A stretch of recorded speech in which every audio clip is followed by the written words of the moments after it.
Yeah, we could have started like 5 minutes ago, but we were shooting the breeze and it was interesting. It'll be interesting here among you all folks. And now you're here and we're here. You know what, Britt? I don't really want to start with what we were talking about, even though it was funny. It really was funny. I'm just going to tell everybody that the Common Sense Guy won't be showing up today as some personal issues crop up in his life and his personal life. And I think that's all we can really comment on as far as that goes. But he'll probably be joining us again Wednesday and Friday as usual. So I don't know, pray for him. Is that what people do nowadays? Rub sticks together and gargle salt water, whatever people do nowadays. Do that. Think good thoughts about the Common Sense Guy. And maybe everything will be all right. Maybe that'll cause him to get hit by a transit bus today. And tomorrow we'll find out that he was bloody struck down in his hometown. Who knows? Well, you're full of happy thoughts today, aren't you, Mr. Roger?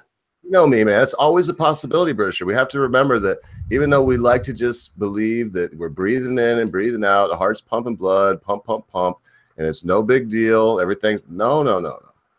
At any moment, man, you know, you got 3 minutes without your heart, your oxygen. You got 3 days without your water. You got 3 months without your food. Any of those things happen, it's game over. Yeah. So, ladies and gentlemen, that was it for the day. That's the thought for the day. So, goodbye and have a nice evening. Have a good evening. Cheers.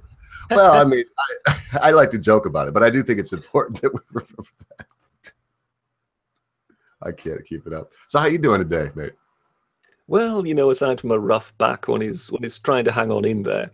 As I was telling you earlier, I've just spent the last sort of 20 minutes or half hour or so watching a video by Steve Shives, and I was somewhat taken aback. I mean, it really was vehement, because whatever you think about the man, he's not necessarily the most aggressive person normally in his videos. And this time, I don't know whether he thought he was coming across as passionate or whatever, but instead it just sort of came out as really viscerally hateful. And I just found that striking, given that he is, of course, of the persuasion of those people who then call themselves tolerant and, you know, the side where love trumps hate and so on. And it was just remarkable to just sort of see how much hatred he could find in his black little heart. Because really, I was quite taken aback. It was that astonishing, if you know what I mean. Oh, yeah. Well, that's the hypocrisy that when you witness that, it doesn't matter who you are, what side you're on. When you witness that level of hypocrisy like he displays, you have to be taken aback a little bit, because, you know, you think about yourself, and one usually wouldn't do that. There are people that would, and he's anyway. Steve Shives, I don't usually watch his stuff. I haven't for months, because if I see him, it'll be an erect feminist video somewhere or something else, some compilation where somebody's mocking him. I just can't. I can't take it, because even though, like you said, I haven't usually witnessed where he's outwardly aggressively angry, but the passive aggressive anger has always been blaring through. And hey, according to these social justice warriors, isn't that just as bad or bloody worse? Well, I assure you, it's not very passive anymore. Yeah, well, the microaggressions before were bad enough, and now it's outward. You've been exposed to their language for too long, haven't you, Mr. Roger? Oh, you got to be into all this intersectional feminism and see how that I mean, I didn't even know what that meant until I found out that, intersectional feminism is where you see how that ties into racism and homophobia and all these other things. Well, I think intersectional feminism can kind of be described as the moment when feminism becomes about everything. Yeah, it intersects with everything.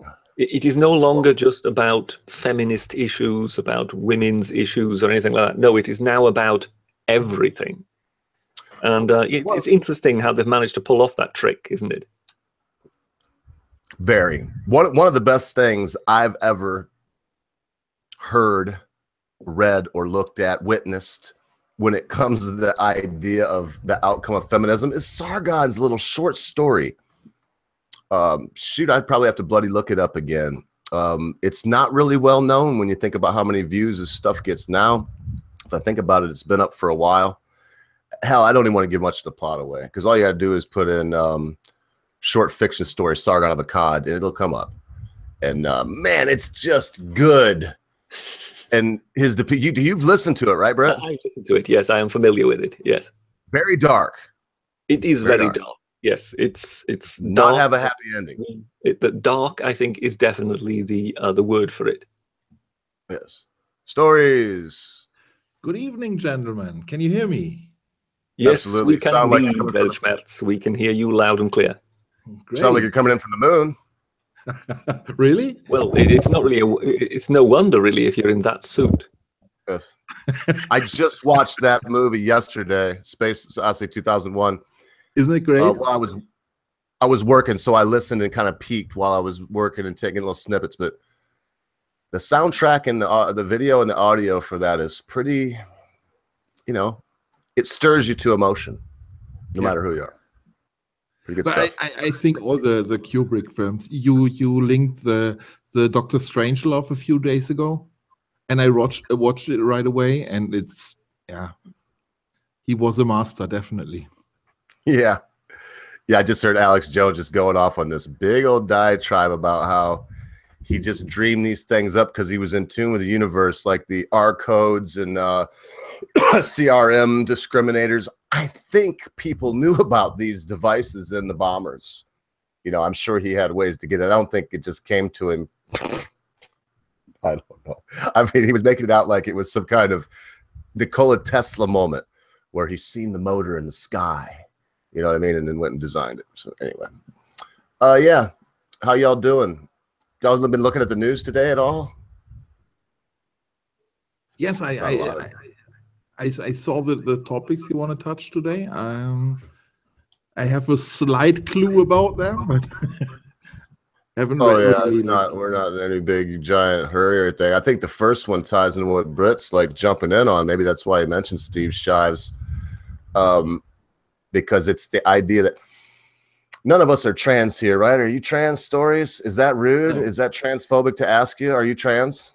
I'm not trans. I'm straight. I'm sorry. You're straight. Okay. So I guess apparently we're not really qualified to talk about abortion because we're not women. We're not qualified to talk about gay, lesbian, trans, or any of these things. It's allegedly out of the realm and out of our sphere of available topics.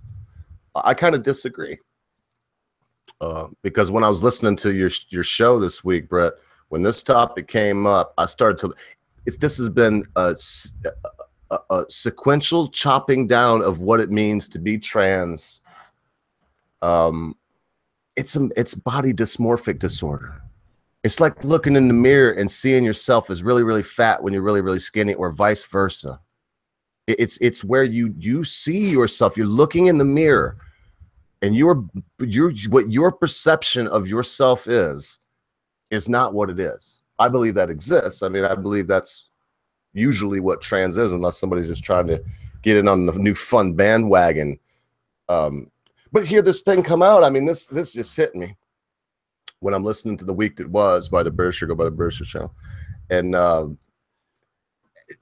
people have this sex change operation, get their John Thomas just nip and tuck, and then want it back.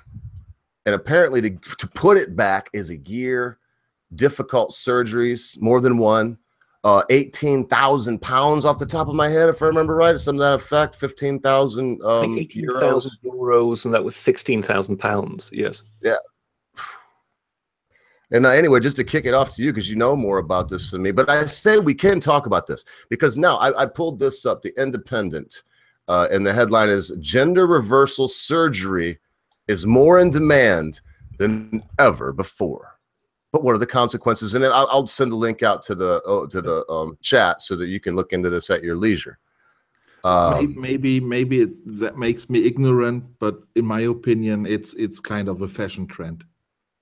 I'm not in denial that there are people who need such a surgery, but I think there are a lot of people who don't. Well, who do it because they want to be special in some way. I'm not really sure whether there is anybody who needs the surgery. You know, I understand what you mean with a fashion trend thing, but I think it's some time ago I kind of alluded to something in the week that was, where there was somebody who a professor of psychology who basically compared it to these various sort of crazes, you know, false memory crazes and whatever that we had in the 1980s and 90s, where, I mean, I think here in Britain in particular, there was a very notorious case in Middlesbrough where they sent some, you know, social workers off to some seminars and told them about the latest theories on these kind of, you know, how memories could be retraced from children and whatever.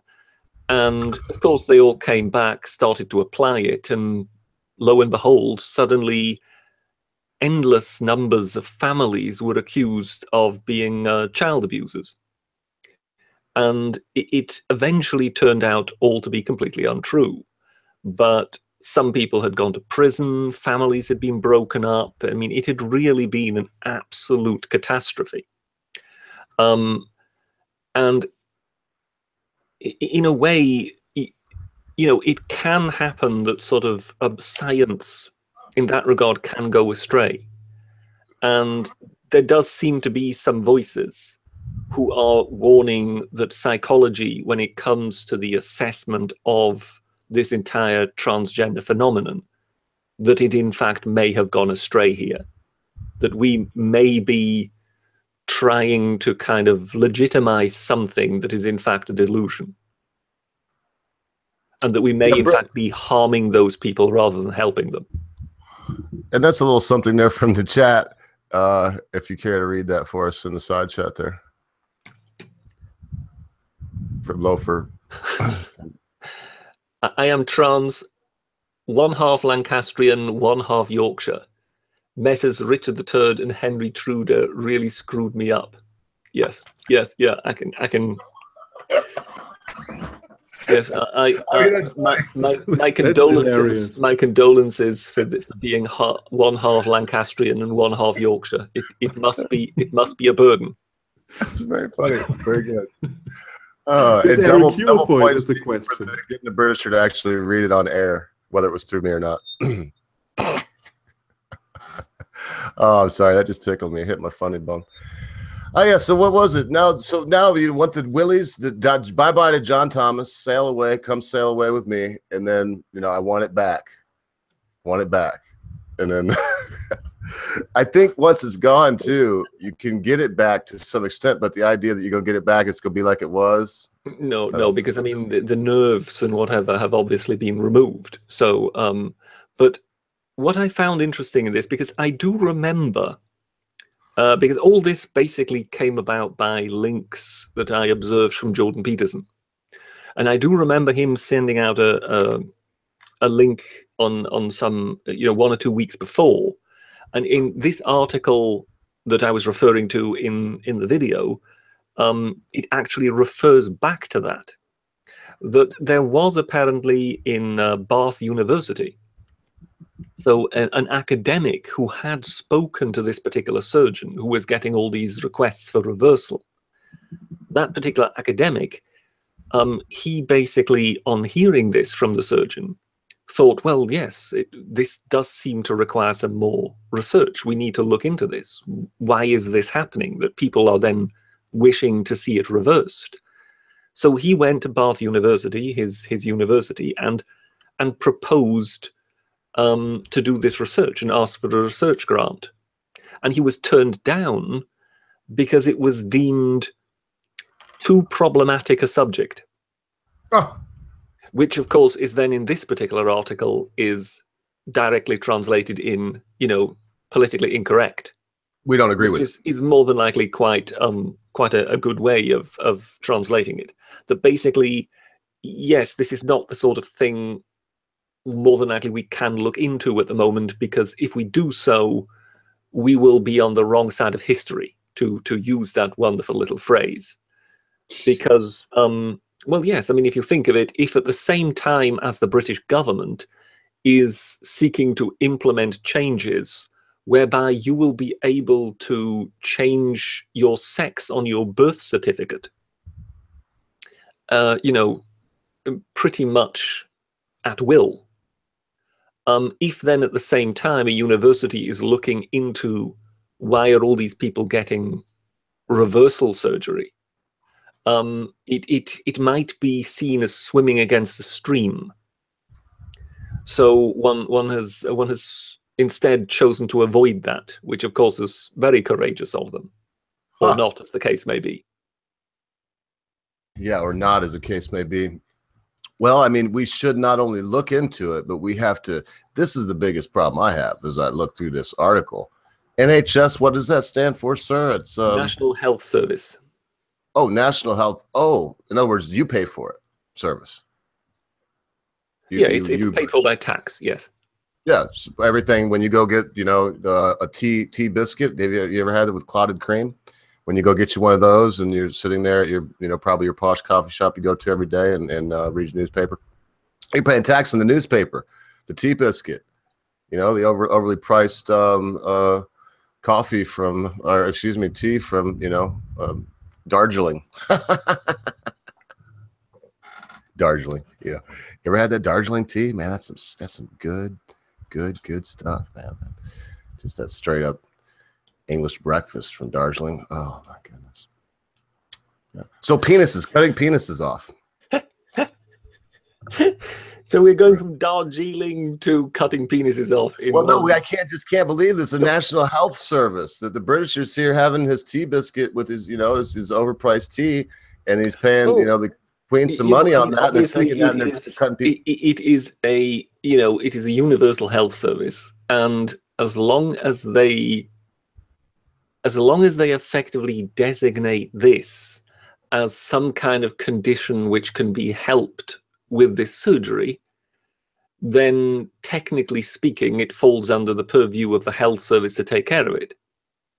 You know, I think that the question simply should be, people, is this really a genuine, you know, is this really a genuine condition? Is this not really something that in a way shouldn't be encouraged, shouldn't be confirmed? I mean, the example I always like to use is, you know, forget about the gender and I mean, I already find the language, you know, where they try and make a difference between gender and sex. I find that very discombobulating.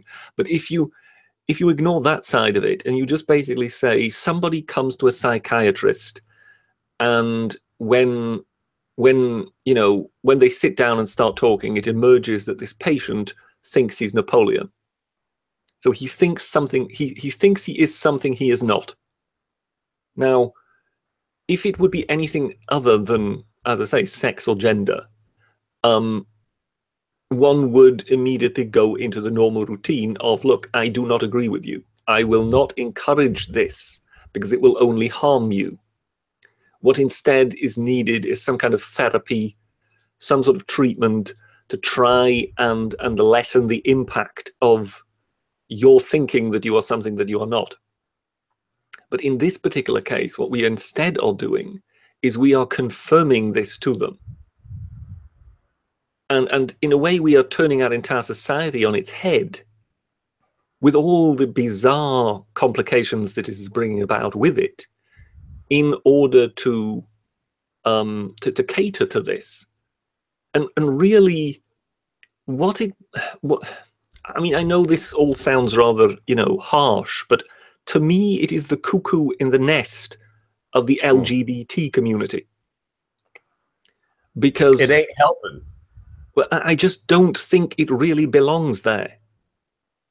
And because it has kind of found a home within that alliance, it is basically protected by that by that sense of kind of bigotry that is placed upon people if they criticize homosexuality of any sorts or something like that. Whereas I just don't think that this is anywhere in the same ballpark as homosexuality. Because I really think we're looking at a deep psychological problem here rather than some kind of sexual drive. And that's why I just feel that it's a separate issue and it just doesn't really belong in LGBT. Well, and another quick point, here you go. If this frame of mind that makes people want to change their sex with such radical surgeries is subject to them changing their mind back again and then the NHS has to pay to put the John Thomas, take it off, put it back on, we do the hokey pokey, we turn ourselves about. Well, then I would say someone needs to make a steady decision and say, you know what, because this is just could be deemed as a mental disorder. We will help you with a psychiatrist, psychologist, but because of that, and we don't know if you're going to change your mind, look at these people that are, we're not going to get involved. If you want to have it done, get it done, you pay for it. If you do there you go, that's it.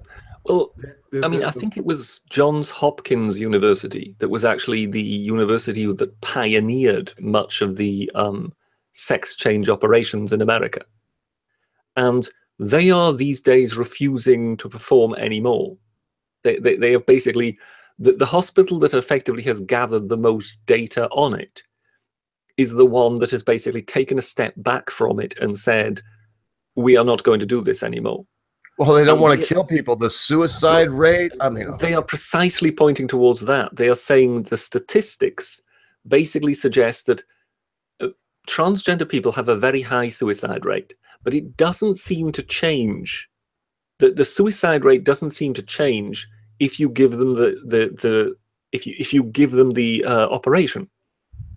It is the same or possibly even worse. So of course what is it? It is Hippocrates, isn't it, or is it Galen?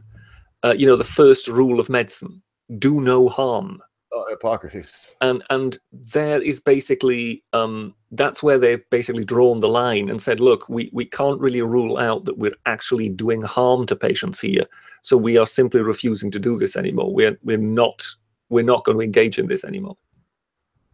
So then surely they must have their reasons. Yeah, I gotta let Story say something if he wants to. It's really a difficult topic in my opinion.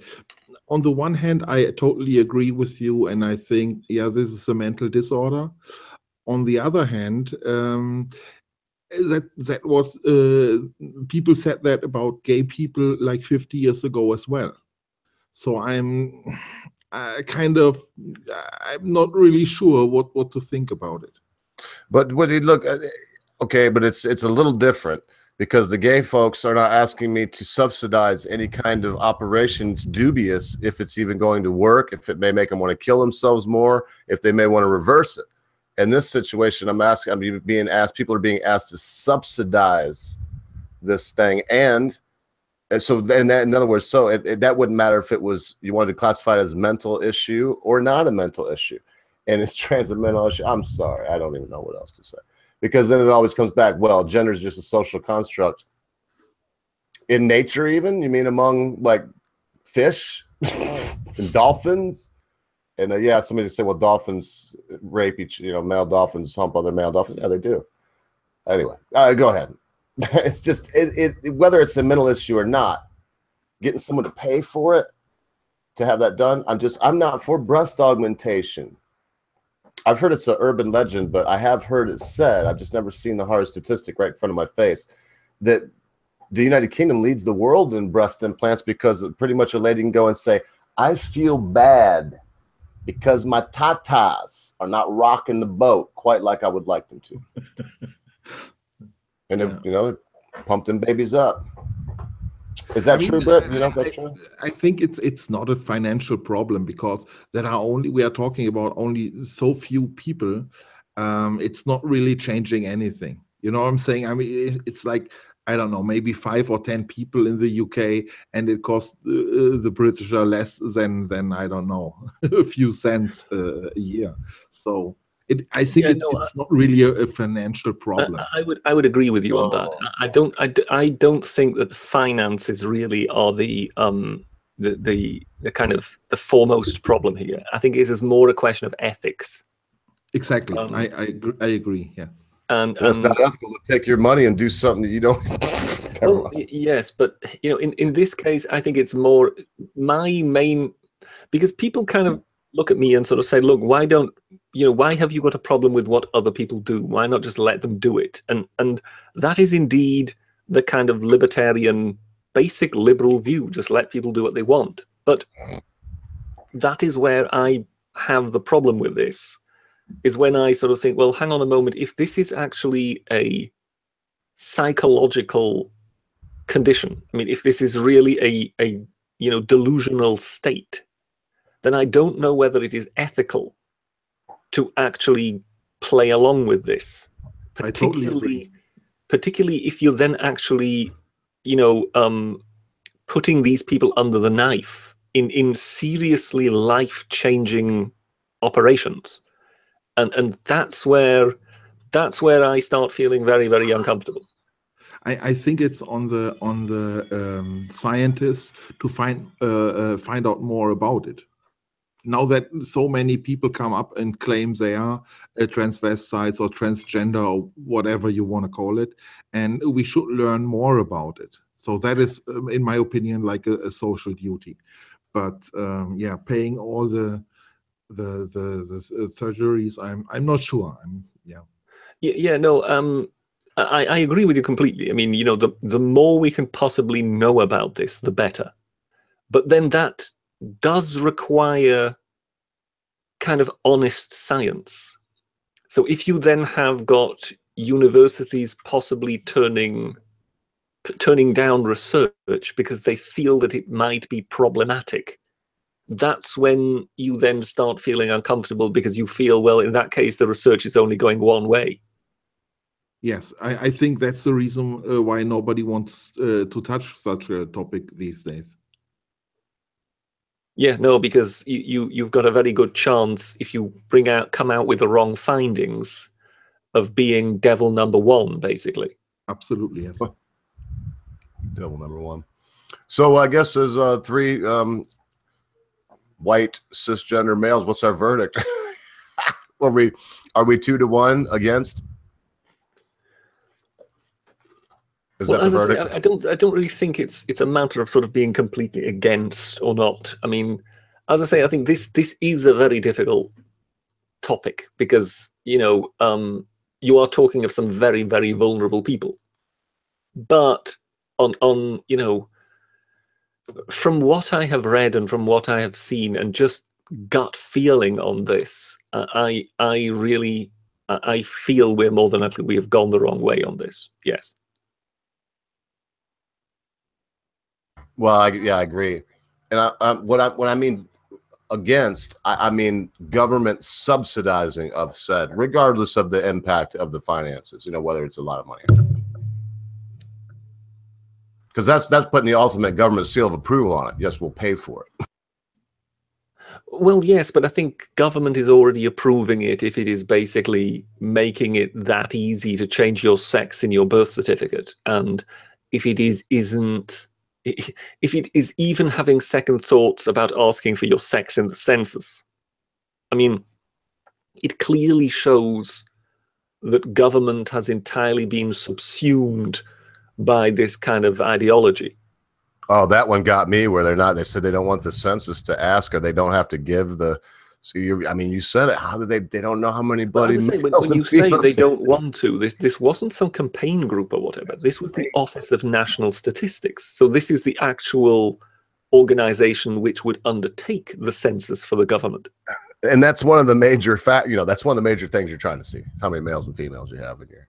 That just doesn't make sense. But anyway, let them do what they want to do. I seen someone in your comment section, because that was from the week that was also put in there. Will I be able to go to tell the census that I am an attack helicopter from Kekistan? I believe what they said. Yes, an attack helicopter. That was Lauren Southern, wasn't it? She was the one who coined that Coined phrase. That, I never heard it before. I identify as an attack helicopter. Yes. Mm-hmm. Yeah, that was hilarious. I think that was right before or right after she got pee thrown on her, like on her head, dumped right over her head. That was still when she was kind of quite an up and coming figure, whereas now she's very well established. I've heard some arguments about Laura Southern and not to get too far off, but we've about beaten the penis. Excuse me, I couldn't help it. We're about beating the penis topic, into the ground. But there's this thing that people like Gavin McInnes, Laura Southern, Steven Crowder. What do these three people have in common? They're all Canadians. They've all come here, and now their big thing is Laura Southern's not even a citizen. Crowder's a citizen, dual citizenship. Gavin McInnes is dual citizenship.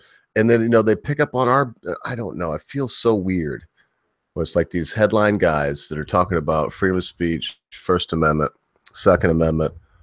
They're not, I don't know, man. Anyway, probably not trying to spark like a huge conversation on that. But Laura Southern, the reason I gave that is she seems to be a rabble rouser. Why would you come in contentious times from Canada to these hot spots where these hot spot issues are happening in a foreign country and start talking about the Second Amendment? There ain't no Second Amendment for you, Laura Southern. True, but isn't it perhaps almost a case of self-defense?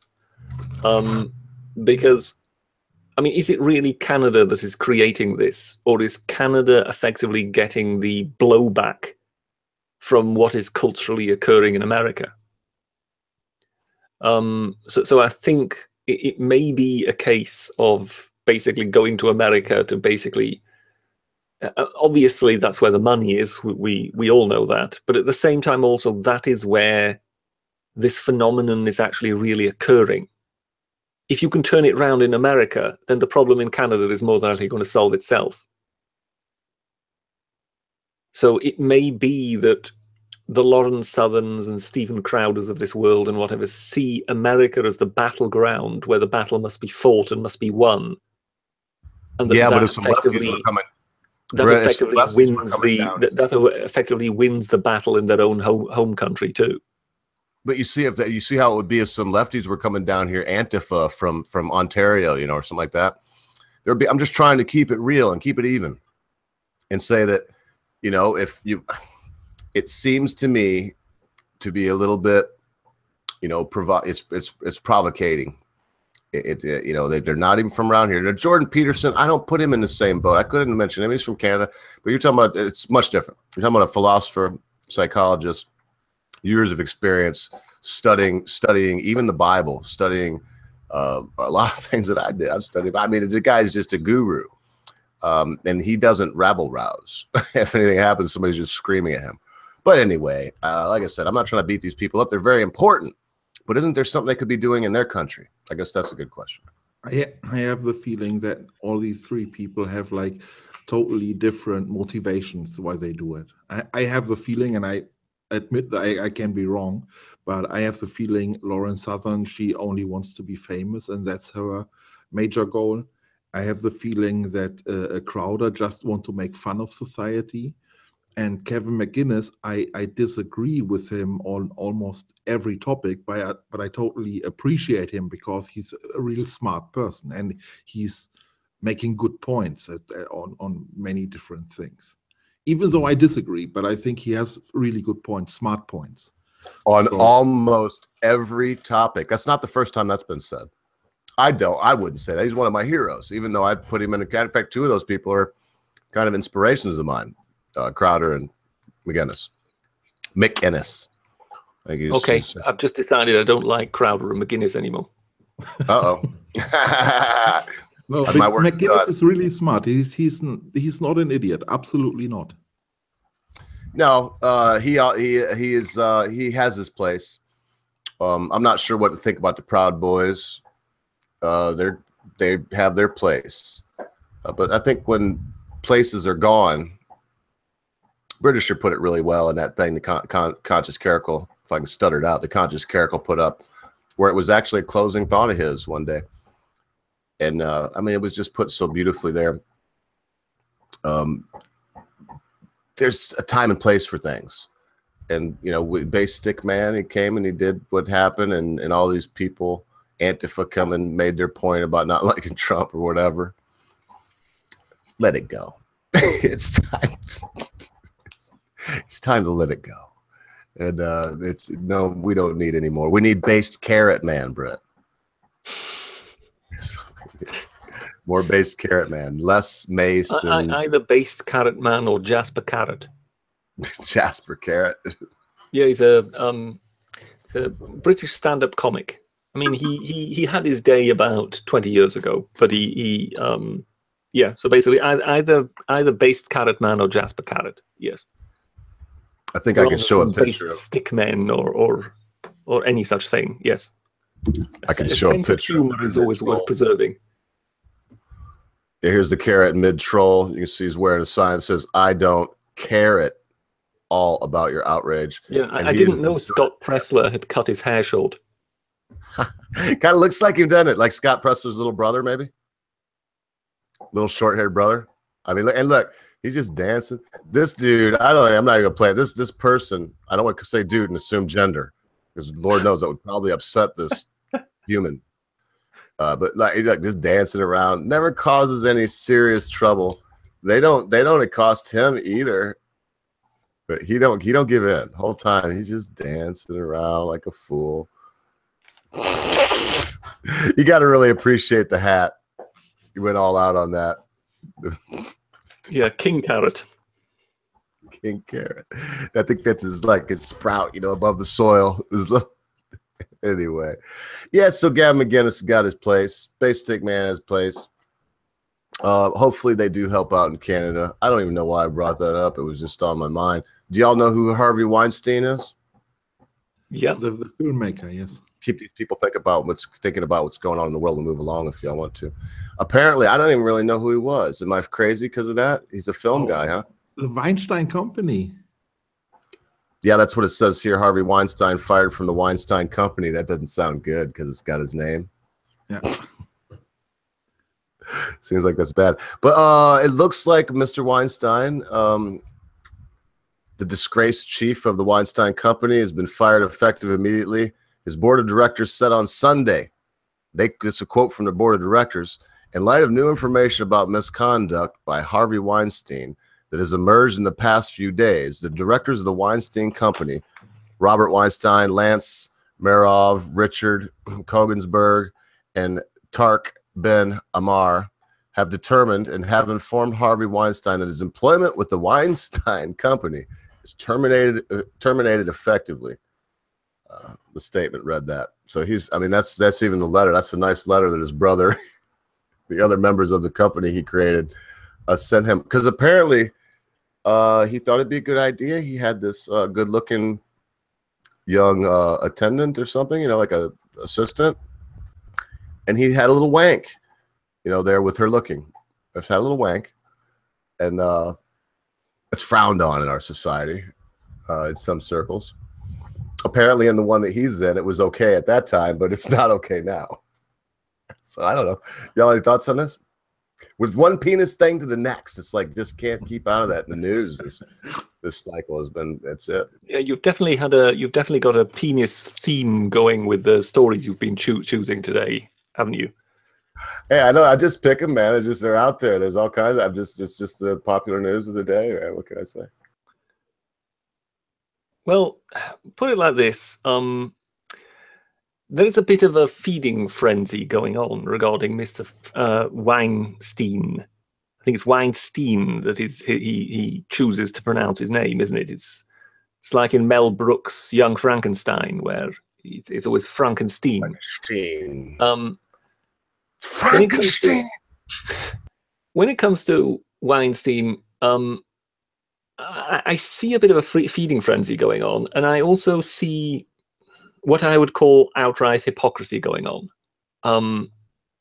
A great many people seem to be queuing up to condemn this man. Now, first off, of course, everything that is basically being said here is alleged.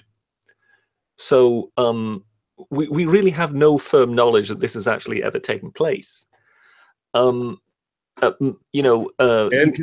fact number one. I'll keep track, Brett. That's inconvenient fact number one. I've been looking into this. I see this. He pretty much denies it all. We also need to keep in mind that I think the first person to accuse him was Ashley Judd.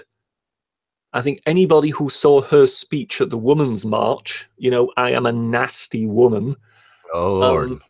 Anyone who kind of remembers that would perhaps kind of treat that with a bit of pinch of salt. Because if she doesn't seem like the stereotypical man-hating feminist, I'm not sure who would. But of course, we've had a lot of people on the political right leap onto this.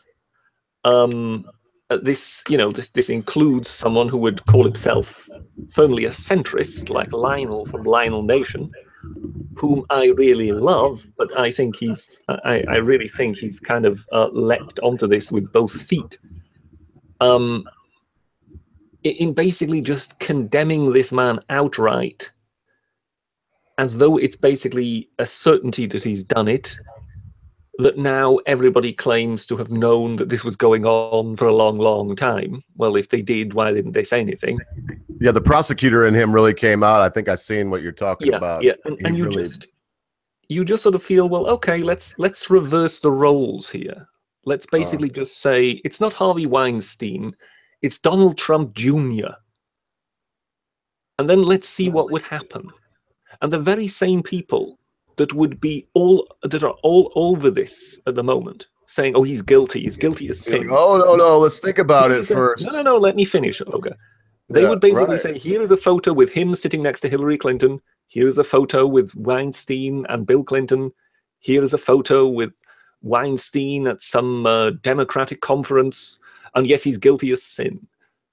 Those people who are doing that, if this would be Donald Trump Jr., they would be the first people to be sitting there saying, well, look, there isn't any evidence. What are you talking about here?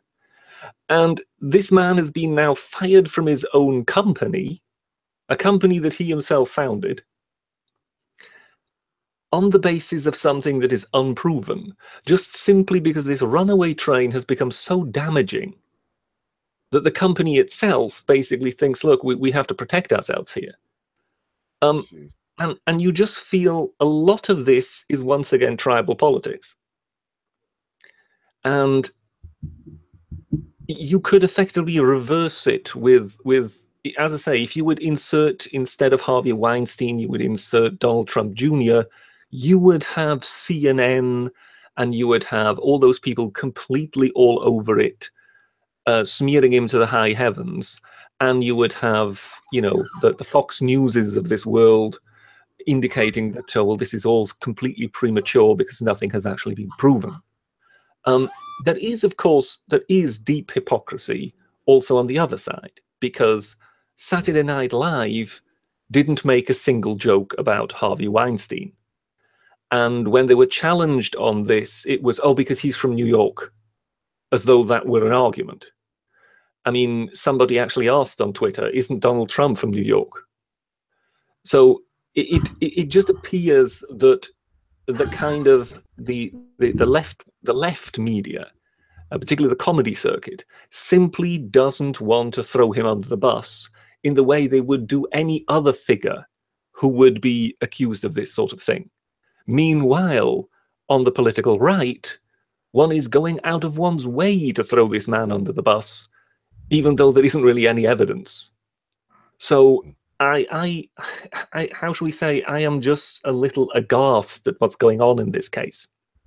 I mean, the man isn't an oil painting, granted, but I would be surprised if a fraction of what is being alleged here turns out to be true.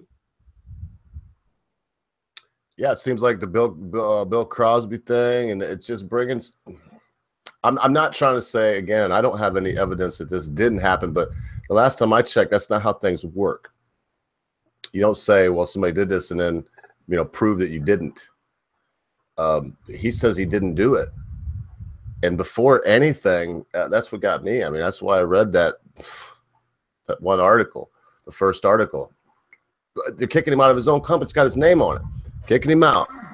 They sent him a letter, his brother and everybody sent him a letter. You're gone.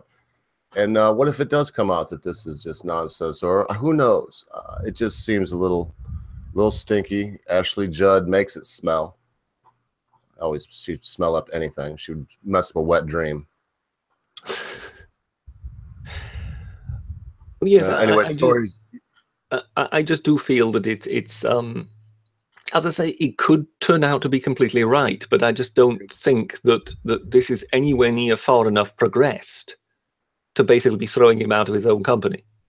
And it's funny about the nobody's mocking him, and Lauren might be friends with him. Is maybe why Saturday Night Live isn't mocking. Whoever Lauren Michaels likes or doesn't like, it's obvious. He really promotes. He's the last final word. He still has so much control over that show. And I mean, I've watched some recently. Their spiel is just sometimes funny, but it's pretty obvious which way they lean. I guess that's the easy way to say it. They've lost all kind of points with me. I think it started with Chevy Chase, mocking.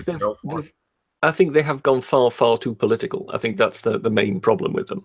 That if you look back in their glory days, Dan Aykroyd, Belushi, Bill Murray, Bassmaster. It wasn't, it wasn't at all political. It was just fun. They just some of it was. It was a little bit in there, Brett, but not a lot. Some of it was. It was just enough to keep it cool. They had the nightly news, which was always on there, and that was always a wee bit political. And then they would have a skit here and there. But no, for the most part, it was Mr. Raj Neighborhood sneaking in his back window trying to avoid landlord, and the Bassmaster 3000 and the Crazy Czech Brothers and stuff like that. Anyway, yes, it's changed. My how it's changed.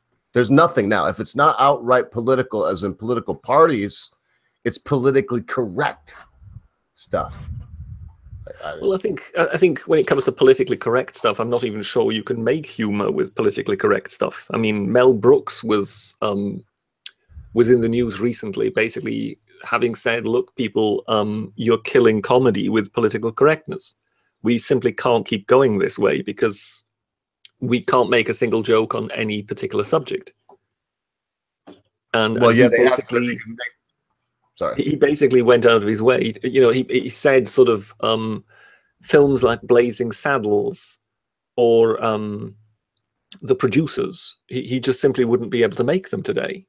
And he used that word because they would be deemed problematic, and therefore no one would go near them. Producers would just simply not be willing to put the funds up. He said wouldn't be able to make them. Well, people were aghast about that. No.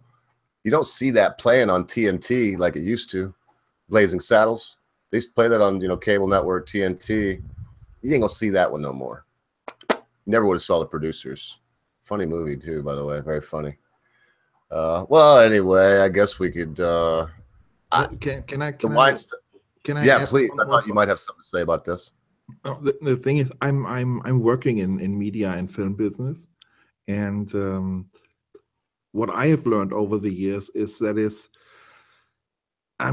when you have like a casting or like meeting people who want to come into media or into the movies, it is mostly the other way around.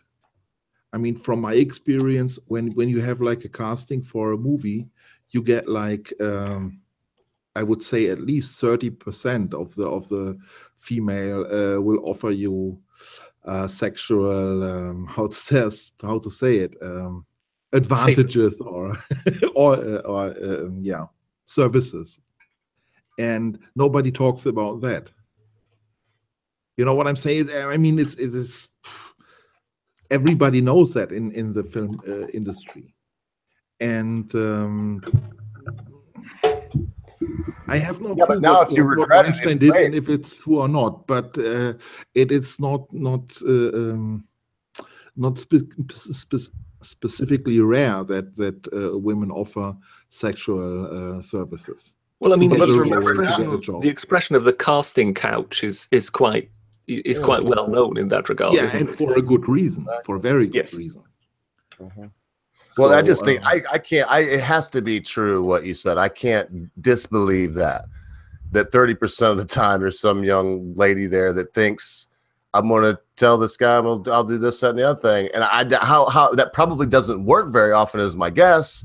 And then sometimes it does, I'm sure.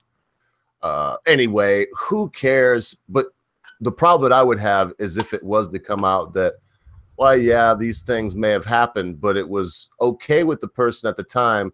But now we're looking at it as he used his power and they thought that they had to do that, even though he didn't really say it. And now they regret it. So it's rape. Those are the kind of things. And that's, I mean, look, I highly doubt. Don't you think this guy could get any kind of hooker he wanted to pretend any damn thing he wanted? I mean, I don't think he needed to do that. I think that he don't even need to pay a hooker. If he has like a casting, the nicest blowjob gets a position in the company, then there are hundreds of women willing to do it. Yeah, it was like you said, one of the 30%, right? Well, you just pick one of those. Yeah. That's probably, nets out to be quite a lot of young girls. So, yeah, I would say in most of the time, I don't feel bad for the wealthy dude, movie executive, whatever the heck this guy is. But in this case, I do. It smells bad, man. It really does. Well, I think it's particularly, that basically here is somebody who has built up this company, and it's let's face it, it's got his own name on it, and he's been fired from the company with his own name on, and you just feel that just does sound a bit harsh. That is funny, in my opinion. That's how capitalism works. Nobody forced him to sell his company, but he did. True. So he has no word in it anymore. Yeah, well, and the common sense guy is not here. So again, man, I got these two topics. I mean, what are you gonna do? This is just all over the news right now, and I have seen some strange coverage about it. It seems like he's liked. But remember Roman Polanski. You have Meryl Streep. I mean, I just seen a picture, and there's a quote was underneath of what she was saying. She's like talking to him here, got her hand on his chest. She's like, "Oh, Roman's such a nice guy, everything." I believe he raped a 12-year-old girl. I believe it was 12. And at that age, you could say that the girl consented to it, but you really can't consent. I honestly, I don't want him to sound like an SJW, but at 12 years old, I'm not sure that you can consent to an adult that can manipulate you. You're not prepared to deal with that. So Roman Polanski's scumbag, but you don't hear a lot about it from these. I'm not sure. I think there is. I don't remember this case particularly, but I think there is some more to that story. That's why I think there are two sides to the Roman Polanski story. Yeah, that there was another girl that was like 13. I really don't know. I can't recall the details. This isn't me making an excuse. I really don't know. But I do remember hearing that there is actually another side to this story, but we'll never hear it because he fled even telling his side. He didn't want to try to tell his side. Yeah, he called us because his side would have been what it is, as far as I know, that it was consensual. But I'm just going to say again, you can't have consensual sex with someone that young. It's prepubescent. Can't do it. Sorry. I mean, opinions could differ. I mean, you got NAMBLA out there, Brett. I'm sure you're not a member, but they think that, grown men having sex with, 14, 15-year-old boys is cool. I don't think so. Call me a bigot. Leave that. That was Spartan stuff, man. Leave that for the Greeks and the Romans. I'm sure Brett's going to be like, really, Mr. Hogan, there's no sign that the Romans engaged in that type of buggery. Oh, the Romans engaged in all sorts of stuff. I mean, I think Emperor Tiberius proved that quite adroitly. But I think when it comes to sort of homosexuality, I think even the Romans would have kind of deferred to the Greeks. Oh yeah, the Greeks get the cake. They get the piece of the cake.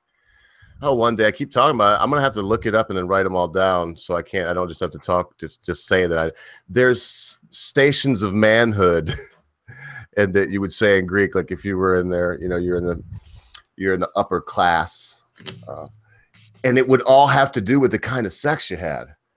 And I believe, if I remember right, the most manliest kind of sex would be that you only had sex with a woman to procreate, and that you got fellatio from young boys, or maybe it might have been anal. It was one or the other with a young boy, and that you never gave it or got it, from yourself. You just dished it out.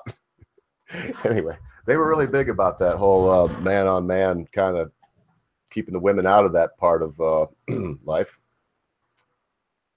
Good for them. Good for them. Yay, history. I was shocked when I learned that, Brett, because I went through high school, never really taught me. I thought about Greeks. I thought about the phalanx, man. I'm thinking about Achilles, the baddest warriors, and then it's like you come to find out that Achilles had probably had a buddy. Pericles, what was his name? He had a friend that was maybe, whatever. How did we get it? What is it? It's just gay. I'm not really sure how you've got into this particular subject. You're kind of you're. Because you kind of accused me of keeping it gay today. I refer to your subjects having a certain penile quality to them. Yeah, now you just said it in my mind. It's in there now. Oh well, in that case, I apologize. It was clearly all my doing. Absolutely, obviously, we can agree on that. Oh, but anyway, we're in agreement on this. It's kind of bumming me out because it's better when we disagree. But stories you're even saying, being that you know a little bit about this business, you can't really see where this guy would be out doing these kind of outrageous things where there would be a chick come along, 3 out of every 10 say, hey, you want to, rub one out while it'd be all right. I cannot judge him. I have no clue what happened, so I better keep my mouth shut before we know some more specifics about it. And yeah, I mean, it's based on speculation at the moment. Yes, so I don't want to blame a person for something we don't know for sure. So yeah, I don't want to beat this horse till it's dead.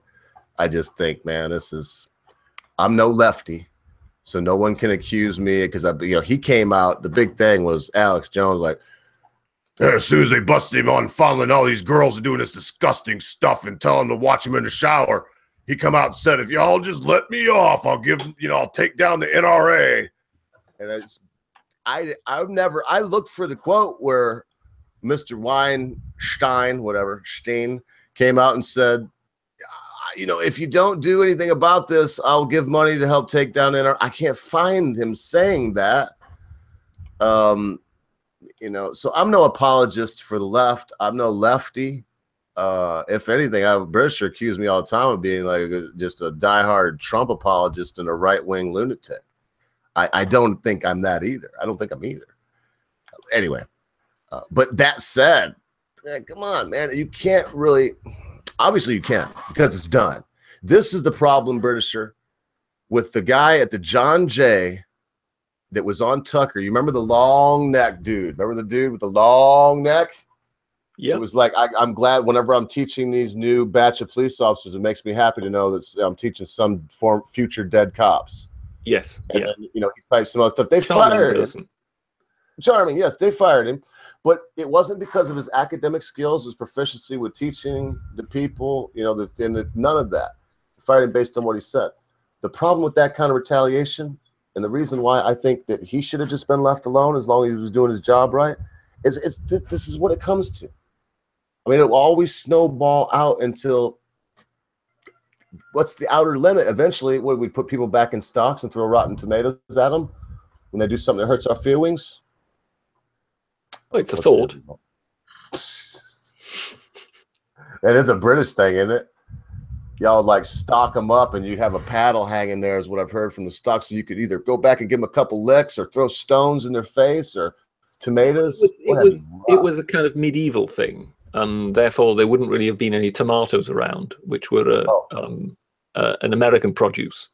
But it was kind of a public shaming kind of medieval society in Europe was very good on public shamings.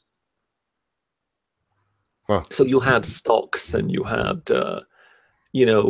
public duckings. Oh, They weren't sort of big on consideration when it came to medieval society in that regard. They seemed to quite like making a spectacle out of some people, whether it be humiliating them or whether it be killing them. I mean, they couldn't just do with just killing them. No, it would be hanging, drawing, and quartering them or whatever. Oh man. I guess that's what happens with a society when there isn't any television. Nothing else to do. You got to go watch your neighbor get dunked, strapped to the dunking stool. That would make waterboarding seem pleasant. Would they keep time? Probably. You got to imagine a few people just drown. Oh yes, yeah, I could well imagine. Yes. Went from teaching them a good lesson to Bob's dead. Very much along those lines. Yes. And what would you do to get a ducking? You probably you wore the wrong handkerchief on the Sabbath day or something. No, more than likely you would insult the wrong person. Right. Chances are, if you screamed obscenities at your neighbors, it wouldn't more than likely make any difference. But if it was the local mayor or someone like that, then chances are you'd end up in trouble. Get a damn ducking. Oh, that'd be a rough one. I mean, the stocks, it's all bad. It's all bad. Drawn and quartered. That's not anything you can recover from. I mean, no, I think once they've torn you into 4 pieces, I think that there's no way back really from that. Five pieces. Even some even some specialist Serbian surgeon who's good at restoring genitals. I think even he would be at a loss once you've been hung, drawn, and quartered. Ha!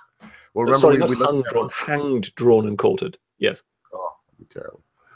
We looked at that one story where that one fella, I can't remember where he was from, Finland or something, took the dog head off one dog, put on another dog, because they wanted to. This one young boy, remember, he had a disease. His body's about to shut down, but his mind was fine. So I never seen if they actually did that, because they found a body that they could use, human body, and they wanted to do the first human head transplant. Yes, human head transplant. I mean, can you imagine that, man? And we talked about this is crazy now, but screw it, man. It's Monday. Maybe that is a solution for the transgender people. Well, and you think about it, there's always going to be accidents. So it could be that's a good idea. That is a very good idea. You could wait until a young lady died, and then look at it this way: your head's getting old. Your head is like now, whatever it is. I can't even talk when I think about it. Can you imagine looking at a 19-year-old body, like just beautiful and perfect, and it's got a 250-year-old head on it? I definitely don't want a blowjob then. All liver spotted and paper thin skin, old. Anyway, yeah, that'd be something. Welcome to the future. And it's man's dream of living forever. Wasn't that one of the worlds in which Gulliver ended up in, where they all lived forever, and it turned out they were all blind because the eyes just simply couldn't last. Something's going to give out. Well, that's the thing about immortality on this earth. Chances of being in a dismembering accident in the span of 1,000 years is tremendous. I mean, if you look at the chart, as you go on in years, your chances of falling from a great height, having your arm sawn off, losing a leg, compound fracture, something like that goes up and up and up. So if you did have immortality, you might get to the point where it was like, please try to kill me because I'm just now a head sitting here on a stone. Well, I think in Red Dwarf, I think they had the ultimate gag in that regard, where one of them, they meet their future selves, due to some kind of time travel trick, and one of them is merely a brain in a jar. Is that what it's going to come to, Britt? So, all the others have either grown fat or bald or whatever. And, the fourth guy is simply a brain in a jar with a loudspeaker attached. Henry shows up. Yeah, and he doesn't even want to know however he came to be like that. He doesn't want to know. Oh, man. Oh, you never know. You never know. I think it's far out of our grasp, the idea of even, you see there's a transhuman movement.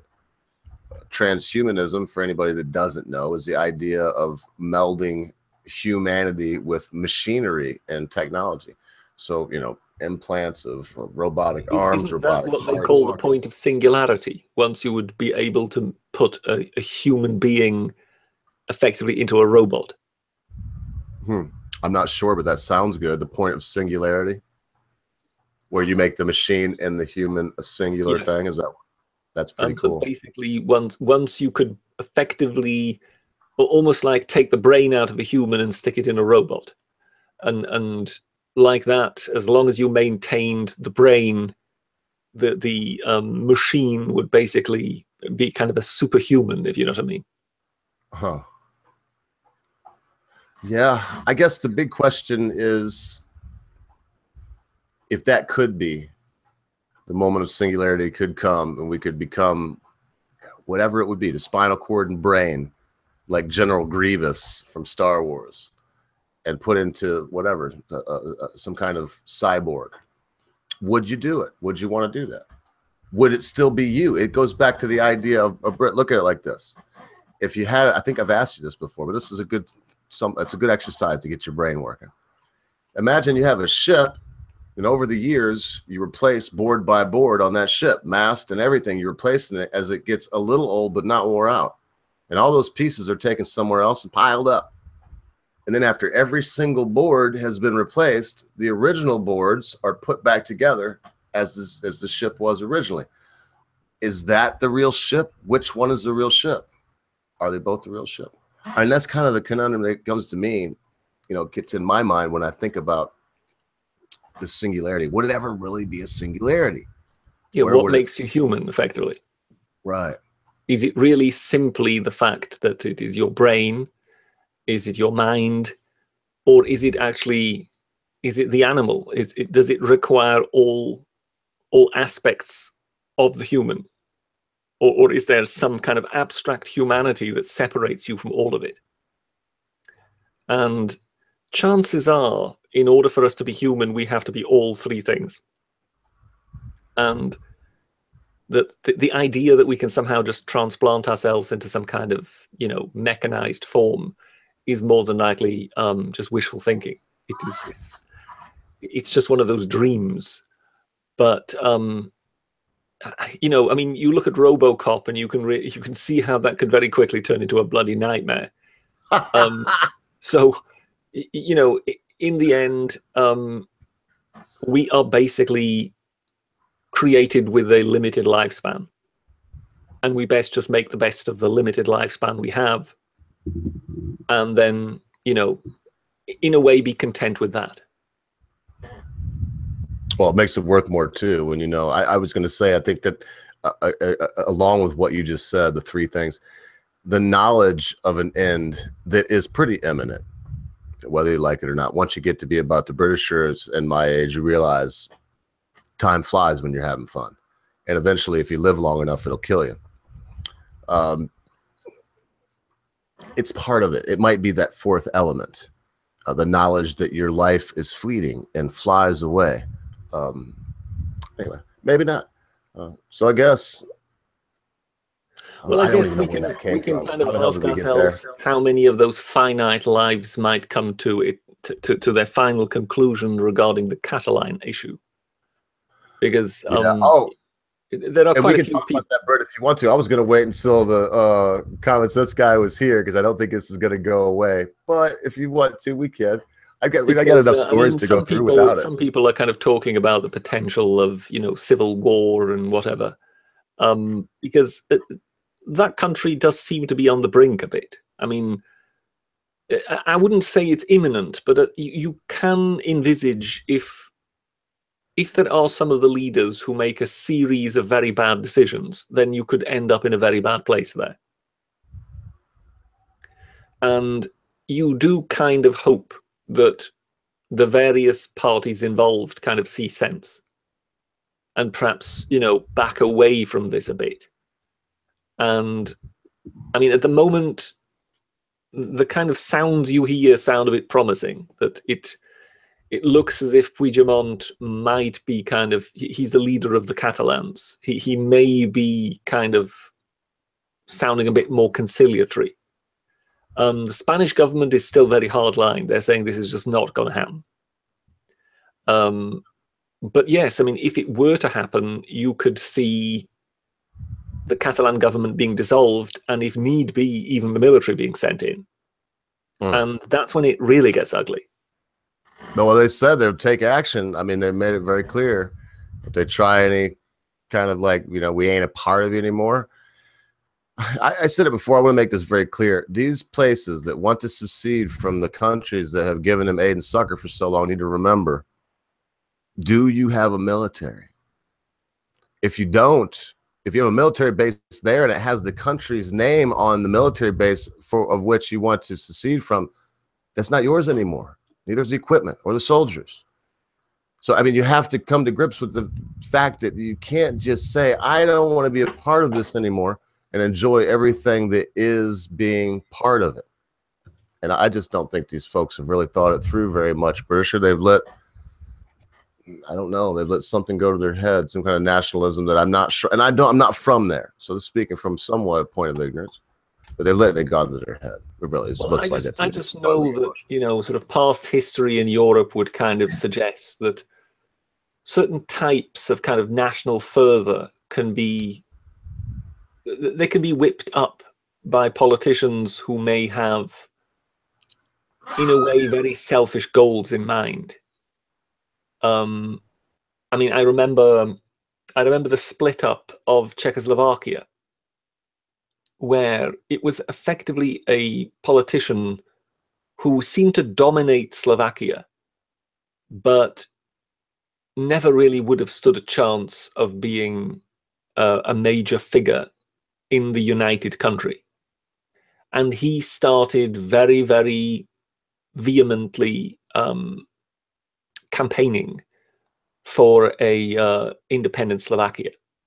And eventually he got his way, and of course immediately became the leader. And that's just it. If you look at someone like Puigdemont, the leader of the Catalans, you've got the feeling, well, he may be the leader of the Catalans, but would he ever be in a political position whereby he could be a big figure in Spanish politics? So is this perhaps not also to do with a political figure seeing his chance to become president of a country if he splits his own bit off, which he can dominate? So we always also have to question some of the motivations of some of these politicians, because I don't think it's always quite as innocent as some of them might make it out to be. Because, you know, if you're the first president of a country, I mean, you know, if you're American, look around. How many statues of Washington are there? A lot for now. Those are more than likely the sort of visions of grandeur that some of these people have got. So that may be the sort of thing that someone like Mr. Puigdemont might be aiming for, if you know what I mean. Absolutely, but let's bear in mind that George Washington was a slave owner, so those statues may not last that much longer. In this case, yeah, he could be going for that, and if that's what you just said, if that's the case, which who knows if we'll ever know, man, that would be, I guess, diabolical. That would be terrible. You know, if that's what he's thinking, oh, I'm going to split out because that will give me more power. I'm not sure what it will do for Catalan. I know Barcelona's there. In my mind, it will hurt everybody. It would definitely hurt Spain because, don't they? I mean, I'm sure they want that nice city and the tourism that comes from that part of that. They want all that. They want to be the country. The only thing I don't want to get too much on Common Sense Guy because he's not here. He will be soon, and we'll talk about this again, I'm sure. But what he keeps throwing at me is, oh, back in 1711, not even kidding. It was like 1714, maybe even older than that, some way back when, before your country was even a country, did this and that happen. And so now they want independence. And I'm like, really? Even so they're going back to there. There's nothing that happened in the 80s where they had some incident. No. Okay, so there's nothing happened in the 50s, and no, the 1800s, no, 1714 or whatever. And I was like, no, to my mind, no, you don't know. You can't just get up, stand up and say, we're leaving the party, we're taking Barcelona with us, Spain, and screw you. You can't do that. Particularly if you're the richest area of that particular country. And I think that is exactly the point. In my opinion, this is like financially cherry picking what they do. I mean, it is a slightly different culture than the Spanish culture. All right, I accept that. But I mean, I visited Barcelona several times, and I had no impression that these people were like really oppressed or anything. I mean, they were living like a normal, average life, and it's the wealthiest part of Spain, so they were doing well. And some arguments I hear again and again, they don't want to pay so much taxes. Yes, fair enough, but having a referendum and an independence because they don't want to pay these taxes, that's ridiculous. And I mean, that is obviously every country on the planet has richer and poorer areas. And obviously the richer areas pay more taxes. That's everywhere. I mean, California is paying more taxes than, I don't know, Idaho. Obviously, that's the way it is. Or northern Italy than Sicily. And yeah, but the good thing is for me that the big corporations are pulling out of Catalonia at the moment. And that might change the whole situation. Because when the Catalans see that they fall into meaninglessness in terms of economics, then they maybe have a different opinion about it.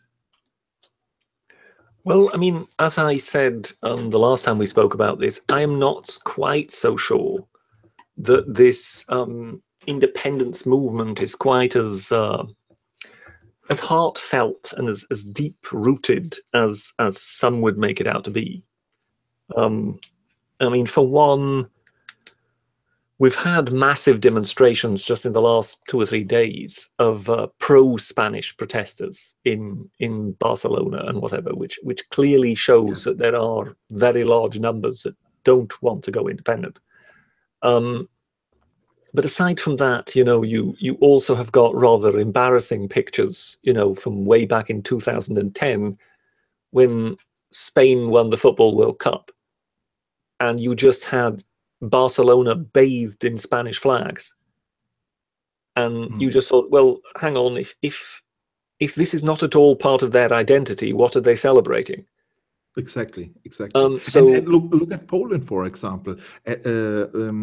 When the Solidarność movement came up, I mean, these people, they were really pissed and mad at the Russians. They were like a really oppressed country that looks different than Catalonia, completely different. Indeed, as I say, it's, you know, oppression looks different. I mean, it would be a strange form of oppression in which you are the oppressed and you're the richest part of the country. Yeah, that would, you know, because normally it works the other way around. The oppressed are the ones who basically live off the crumbs of those who are doing the oppressing. Exactly. With the Basques, for example, and the ETA, that was a completely different story. But the Catalan people, I have my doubts. Yeah, no, I very much agree there. I look at some of the crowds, you know, and they've got these kind of flags draped around them and whatever, and you look at their age and you look at and you sort of think, well, you know, aren't you just part-time Barcelona football fans who basically have got a sideline in wanting Catalan independence? I know this sounds very flippant, but it has that feel to it to me. No doubt, I'm going to get some hate for saying that, but it just doesn't convince me just from looking at it. Well, if the common sense guy's listening, there's steam rolling out of his ears.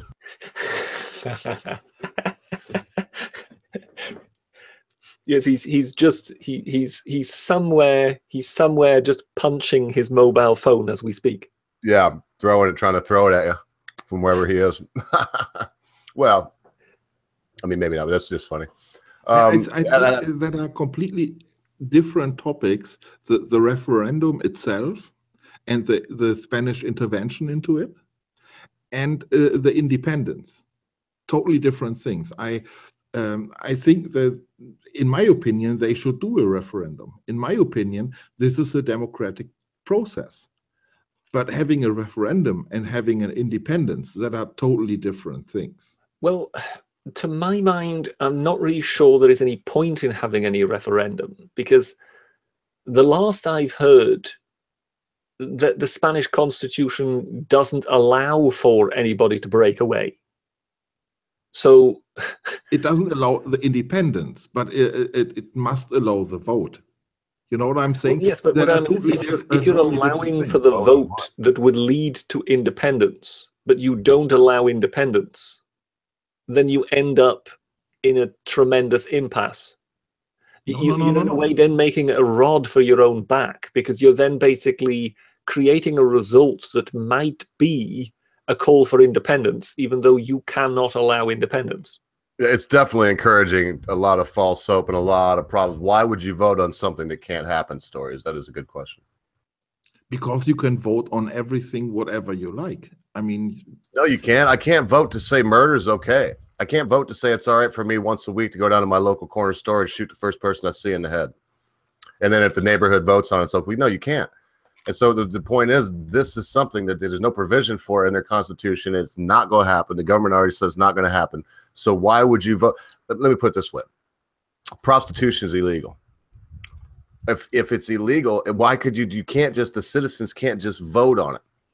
But it has to come from the legislature. We did in Germany. It has to come from the legislature. In Germany, prostitution is legal now. Maybe prostitution was a bad example. I'm trying to think of something as an example, but I can't come up with nothing like treason. Treason's not. I think what you're looking for is something that runs counter to your own constitution. Right. It's just it's treasonous to say, oh, we don't want to be part of it no more. Well, like I said, if you want to be part of it no more, this goes for, Scotland, or as far as UK is concerned, it goes for Catalan. It goes for California. Well, get your own military, get your own, get it together, because just saying that you're such and such part of the economy doesn't mean you will be if you separate from that mother country that's giving you aid and succor. I mean, by international law, the main country has to agree on the independence. International law? What are you talking about? What does that got to do with Spain? Whoa. Back up, New World Order shill. What does that have to do with Spain? If Spain agreed to it, every country agreed to it. Well, they should hurry up and change their mind on that, and they certainly be within their own autonomous authority to do so. Well, this is quite interesting here. So basically, there is an international law that would allow for parts of countries to split off. Yes, but only if the main country agrees. That is the situation we have in Crimea.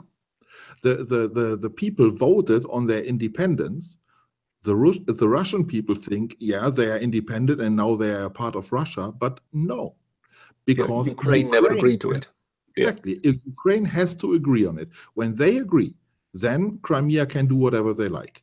And that is exactly the same with Catalan. They can vote on whatever they like. Doesn't matter, because as long as the Spanish government is not agreeing on it, on independence, yeah, let them vote.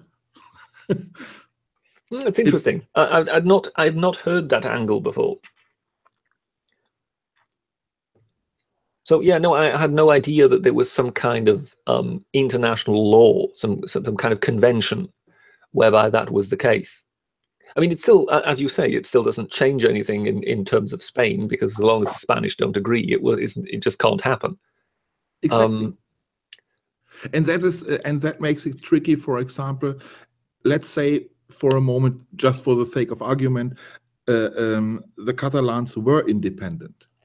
They could never ever join the European Union, for example, because for that to happen, Spain must agree.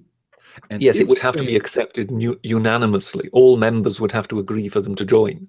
Exactly. And the moment Spain would agree on it, they would accept their independence. So that would never ever happen. Yeah, no, I'm quite agreed with you on that. Yes, the European Union would be a no-no, and of course it would be very interesting also currency-wise, because if the Catalans were to leave Spain, they would, strictly speaking, be leaving the euro. No. We have countries that are using the euro as currency, but they are not part of the European Union. In the Balkans, in the Balkan area. Okay, so the Balkans use the euro. So basically, they've just adopted that because it's easier than maintaining their own currency. Exactly, and they can't print money. Yes. All the other as I say, that's what I mean. That would be effectively the position of the Catalans.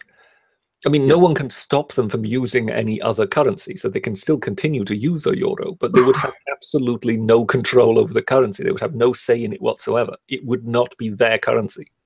And there would be no negotiations with Europe whatsoever. Mm-hmm. I'm not a big fan of treason. I'll keep saying it. International law, that's a crock of crap. All this stuff people get themselves roped into. Why would Spain sign on to anything that gives their sovereignty up to somebody else? Exactly. That is insanity. People need to keep to their own business. There's a bunch of nosy Parkers out there get involved with other people's affairs. Because to be honest, I haven't heard anything from a Spanish person or a Catalan so far, which is a Spanish person. Well, some stuff that I've seen on online, and they say that, Brett. Some of them say, oh, they're both. Some of them say they're only Spanish. Some of them say they're only Catalan. I've watched it, and it's about split 3 ways. So whatever, they are both. They're both, whether they are Spanish, excuse me, whether they like it or not. So my way of thinking is this: regardless of what some insane globalist one world government authority figure that means nothing says in some whatever you're talking about, international non-existent court that has no power or shouldn't, says, you can't just one day say, oh, what, Detroit doesn't want to be a part of Michigan anymore. In fact, don't want to be part of the United States or Canada. It's going to be the country of Detroit. Well, yes, but that is not what the international law says. Well, the international law says that they have the right to vote on it, but it is meaningless until the country to which they belong agrees to it. But I'm still saying that it's vote on it. It's crazy. It's still crazy. The best analogy I can still come up with is the murder. That, okay, we'll vote on it. We'll vote on it. Is it okay to murder Jews like they did, or Pakistani, whatever? We'll take a vote. We all voted on it. Yes, we can murder our Pakistani friends on Wednesday.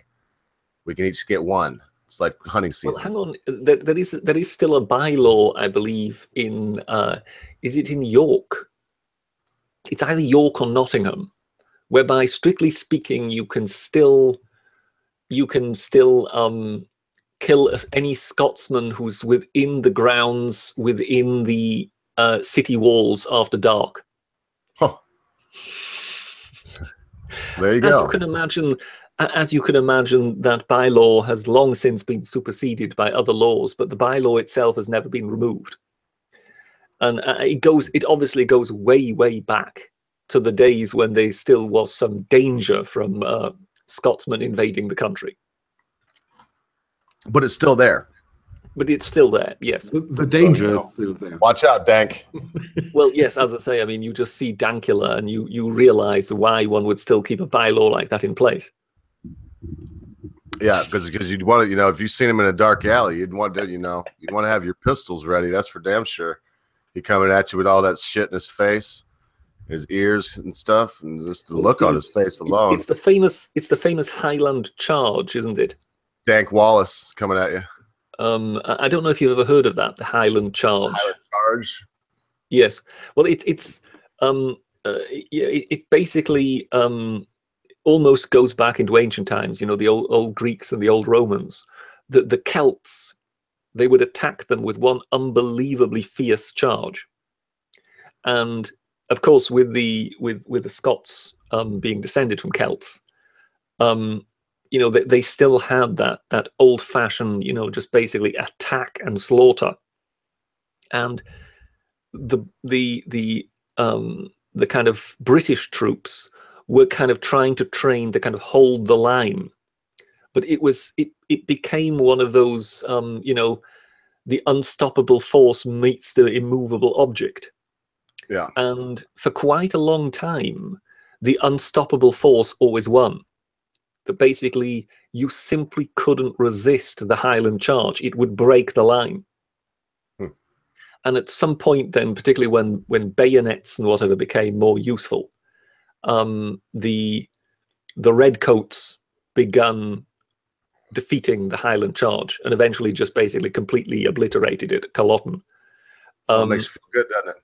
But then, after that, of course, the British forces realised that it would be a very powerful weapon to combine that idea of you know, a disciplined force that can hold the line, but which can then also convert into a charge such as that of the Highlanders.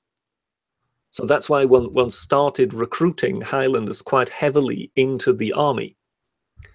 And then started using that weapon that had been so effective against British troops, and one started using that against the French and other forces, and it was as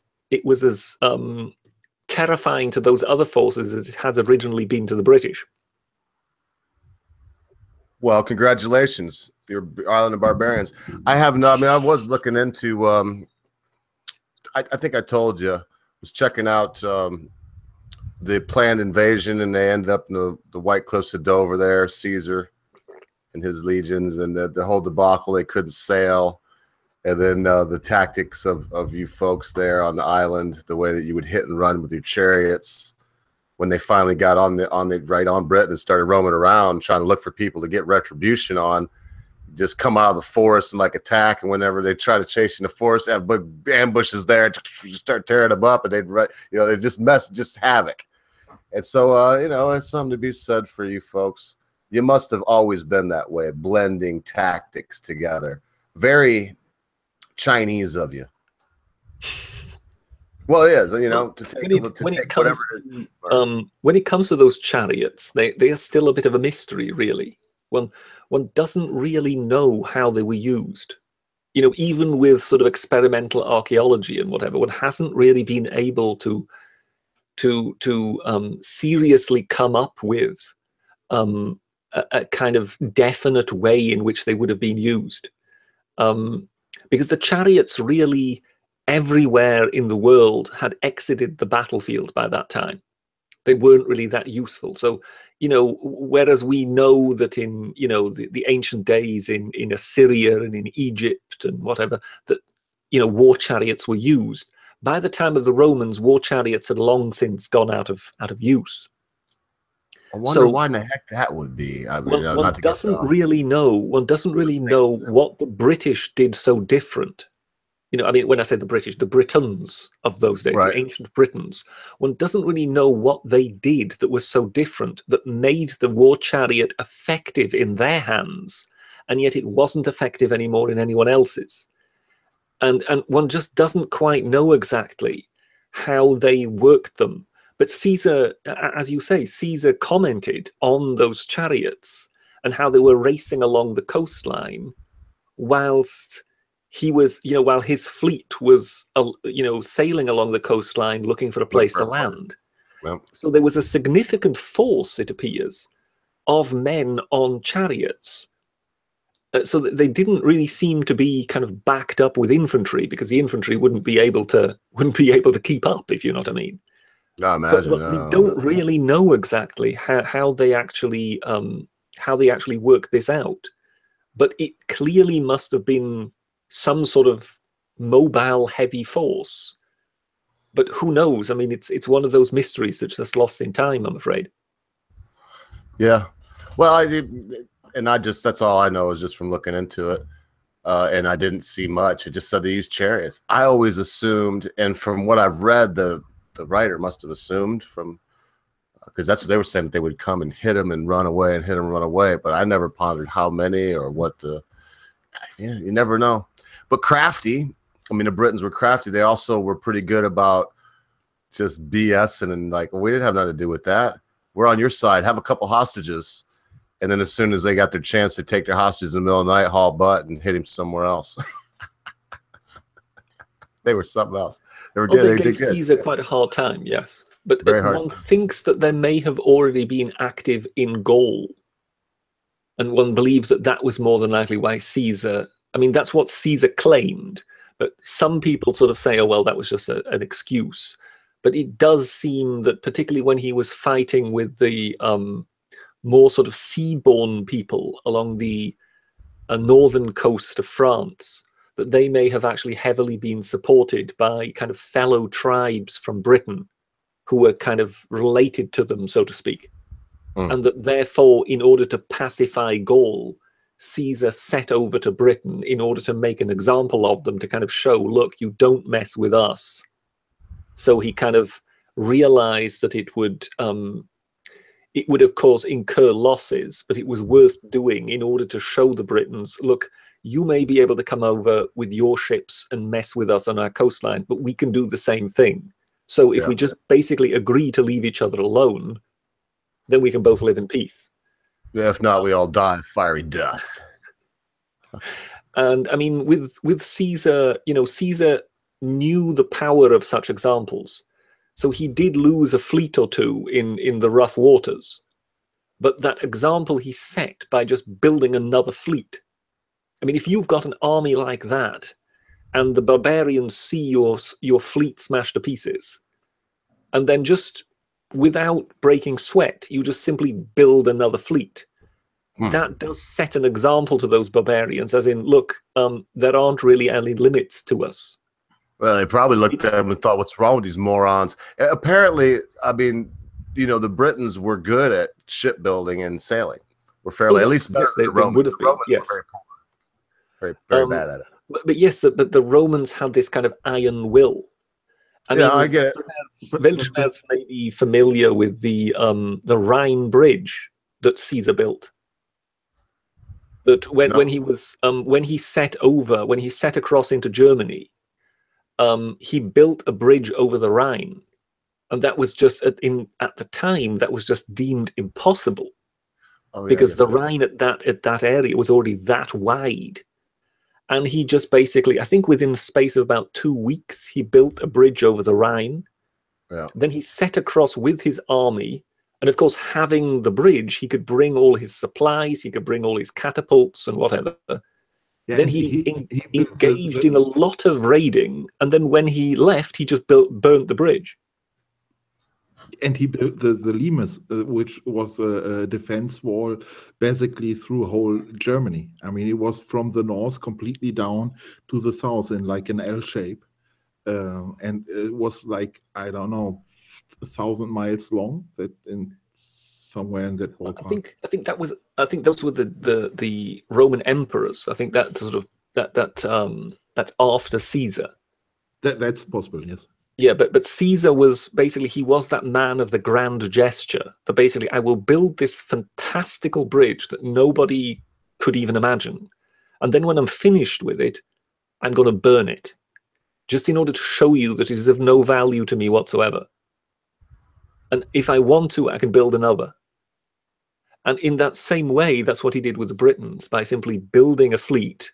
And if the weather smashed it up, no bother, I'll just build another one. And it was that kind of display that was almost more powerful than the military fighting itself, because it kind of overawed the enemy. I mean, Do you remember, Olga, there was that expression, wasn't there, in the Iraq War, shock and awe? Yeah. And that was precisely it.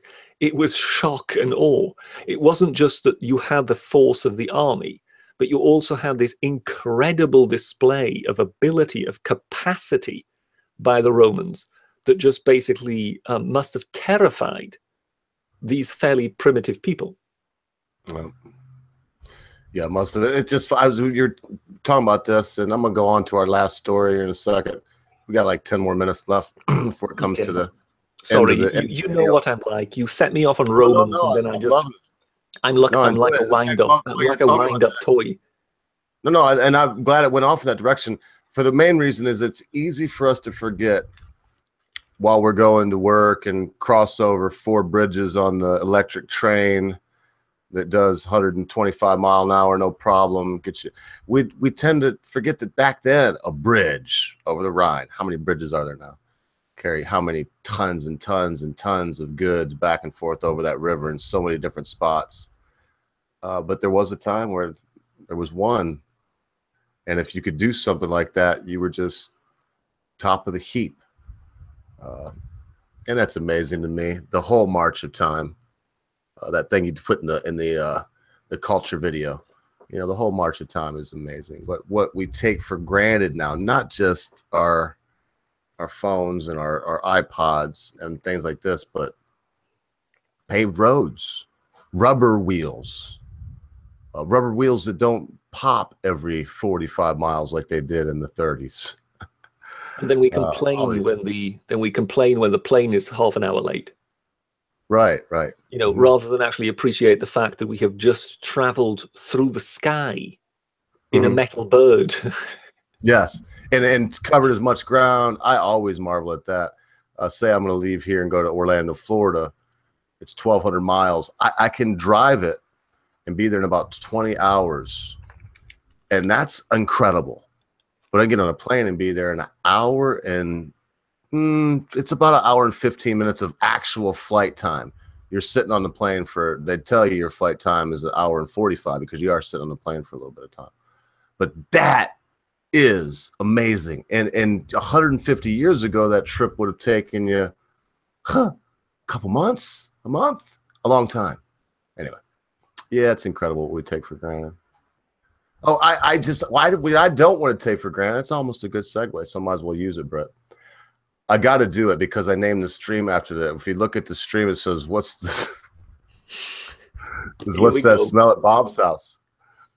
As I was rifling through the news, as I do on the days that we do our little deal here, I came across this story that it shocked me. It made me feel all kinds of things. So I want to share it with you. Minnesota man lived with bodies of mom and brother for a year. This is Associated Press, blah, blah, blah, blah, blah. Here's the gentleman.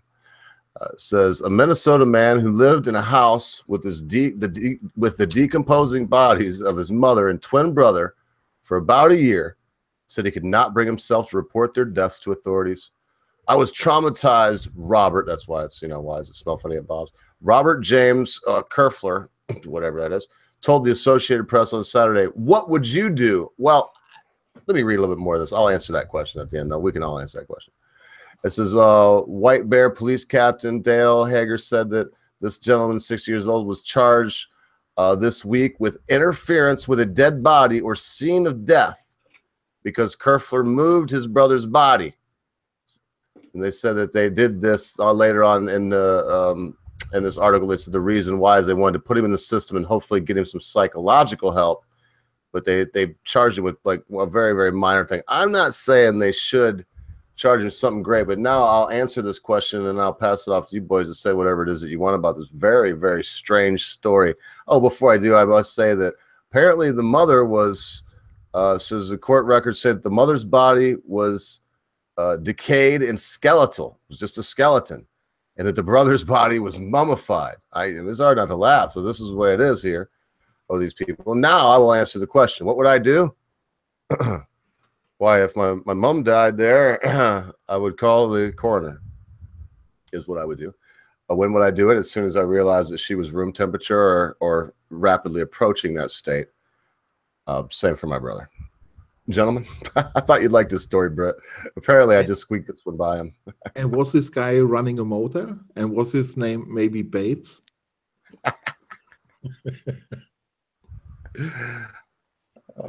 I feel reminded of Psycho when I hear this. Yes, Psycho. All right. What should happen to the guy? Nothing. Well, I mean, clearly it doesn't really look as if there was any. But by the sound of the article, it doesn't really look as if there was any sort of evil intent or anything like that. It just seems to be a rather disturbed person. It does say that the disability and Social Security checks for his mother and brother were sent to the accounts by direct deposit, and it did not appear that any money was withdrawn. Yeah. So there doesn't seem to be any wrongdoing in that regard. So his main wrongdoing was not to report the deaths and to have moved one of the bodies after they died. Which, given that the other person was still alive. Wait. There's a law that you have to bury the death. I'm not sure about America, but I would think that it's the same there. I appreciate that, but it isn't really as if, there doesn't seem to be any allegation that he was in any way involved with their deaths. Yes, so it was no harm for everybody, but for anybody. But yes. So clearly, yes, these people should have been buried. Yes, but then again, I mean, we all of us never really know how we might react to some grievous shock in our lives or something like that, and it may just be that this particular person became somehow unbalanced and just couldn't handle it. I can't really understand how else one could explain it. I don't really think this person should be punished for anything. But don't you think that he urgently needs like mental help? Yes, definitely. But I think that is different from punishment. Yes. Yeah, I want to be clear. I don't think there should be any punishment either. But what they're talking about is like trying to put him in the system. No, there should be definite, instant turned over for psychological evaluation by professionals. Thorough psychological evaluation, where they sit you down, do all the tests. Probably take a couple weeks, and then figure out where to go. Because for one thing, could we agree on this? These bodies should have some autopsies done, whatever they can do to test the mom, even though she's decomposing the brother, to see anything that they may be able to see. Sure. Because how do we? I mean, that's my biggest problem. How do you know the guy didn't off these people? Which one died first? Apparently, the mom did, and then the brother was just okay with mom being there. A body, it just. Well, I think if the mummified one has a giant knife wound in his chest, it should be fairly self-explanatory. So yes, I agree. One should do what one can to establish that there was no foul play, but. Sort of by the sound of it, this, to me at least, it sounds more just like somebody who just couldn't come to terms with the death of his family. I still say that it's that it's two of them makes it smell a little funny at Bob's house to me. Because what is that smell? I mean, why is it that, okay, who died first? Why was the brother okay with it if it was a mom? Mom was okay with it. Why is the one mummified, the other's a skeleton? Is he some kind of Dahmer individual where he's like, it was a murdering people and he's going to decorate his house up with human mannequins? We don't know any of these things. And they're like, okay, we're going to, no, I mean, there should be something. I would say at least, I don't even know what the charge would be. So I'm just going to waffle. I'm just going to, I'd stutter out. Because I don't know what the charge would be, but something should happen. I still think that, when you say, was it a Jeffrey Dahmer or something like that, you can never rule these things out. But I think in any case, the kind of Dahmer scenario is more than likely always the least likely. Oh, yeah, I'm not going to disagree with that. I mean, it's absolutely the least likely. But I just want to say that in this situation, not just look for a big gaping knife wound, Brett, and not to just focus on that. I want to be very clear. I think we maybe we could agree, all of us, that this should have a serious autopsy for both of these bodies. Should be looked into as close as can be told with the breakdown and the bugs that are around the bodies. The time of death should be figured out and the cause of death. Therefore, they can ascertain if this guy maybe didn't just one day. I mean, you never know, man. This is cold up there where these people are at. Mom could have made the same malto meal with brown sugar that she's made in milk that she's made for 40, 50 years. And this guy goes, Mom, you made the wrong fucking milk. And right upside her head. Bam! Brother comes in, oh, you hit Mom in the head with the daggone, the pot. The bloody porridge pot, and she's dead. Oh, brother mine, Cain killed Abel. You know what I mean? We don't know. And I think it should be looked into until we could say, without a doubt, because here's the deal. If you're out on bond for anything and you skip bond, that is considered in court to be an admission of guilt. You see what I mean? If you skip bond and you don't come into court on your appointed date, you're there for armed robbery to, whatever, peeing in the park, doesn't matter. It's considered to be an admission of guilt. To me, it smells at Bob's house. I mean, it should be checked out very thoroughly because this looks like it could be something where somebody's trying to cover something up. I probably went long on that weirdness, but there you go. I think Bob should be locked up in the funny farm for 2 weeks, folks, given the old, I can't remember what they call it, the SR-75. By the way, Britt, was it brilliant or wasn't it brilliant? I just seen, I was watching some more stuff on Theresa May, where the lad handed her the form, the firing form. Yep. The piece of paper that was that they give you when you're sacked. Well, I mean, that chap has history. He has done other stunts. So at the moment, I think in the Conservative Party, there is a lot of soul searching going on as to how was that person accredited? Because he had everything. He had the dongle around his neck and everything. He was a permitted person at the Conservative Party conference. Pulled the dongle, all right. And he is a known prankster. So if you allow someone like that into your conference, he's going to pull a stunt. So at the moment, there are questions as to how did that happen. I hate to just abruptly shift it off the dead person, but I think we all got our opinions on that. But when it comes to Theresa May, with that P45, I don't think it was the most hilarious of jokes. I think it was just that in combination with everything else that was going wrong for her, it was just one of the final nails in the coffin. That, I mean, it was the perfect storm. I mean, what else could possibly have gone wrong? I mean, other than the roof falling in, just about everything happened. I thought it was a pretty I'd say perfect, but I thought as far as a good gag goes, that was right up there at the top. The thing of it is that she took it. People are accusing her of being inept and moronic and incapable and all these things.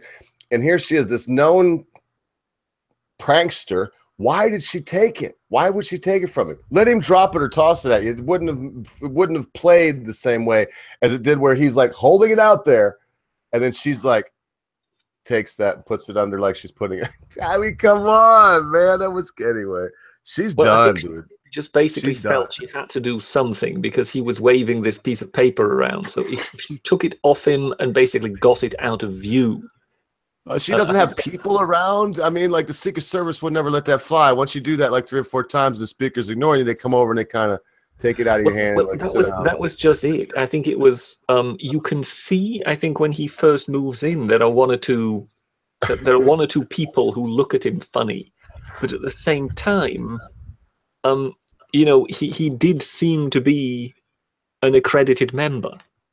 Like he was supposed to be doing what he was doing. Precisely. So I think a lot of it, you know, in situations like that, you can get away with a lot just by looking as though you are doing what you're supposed to be doing.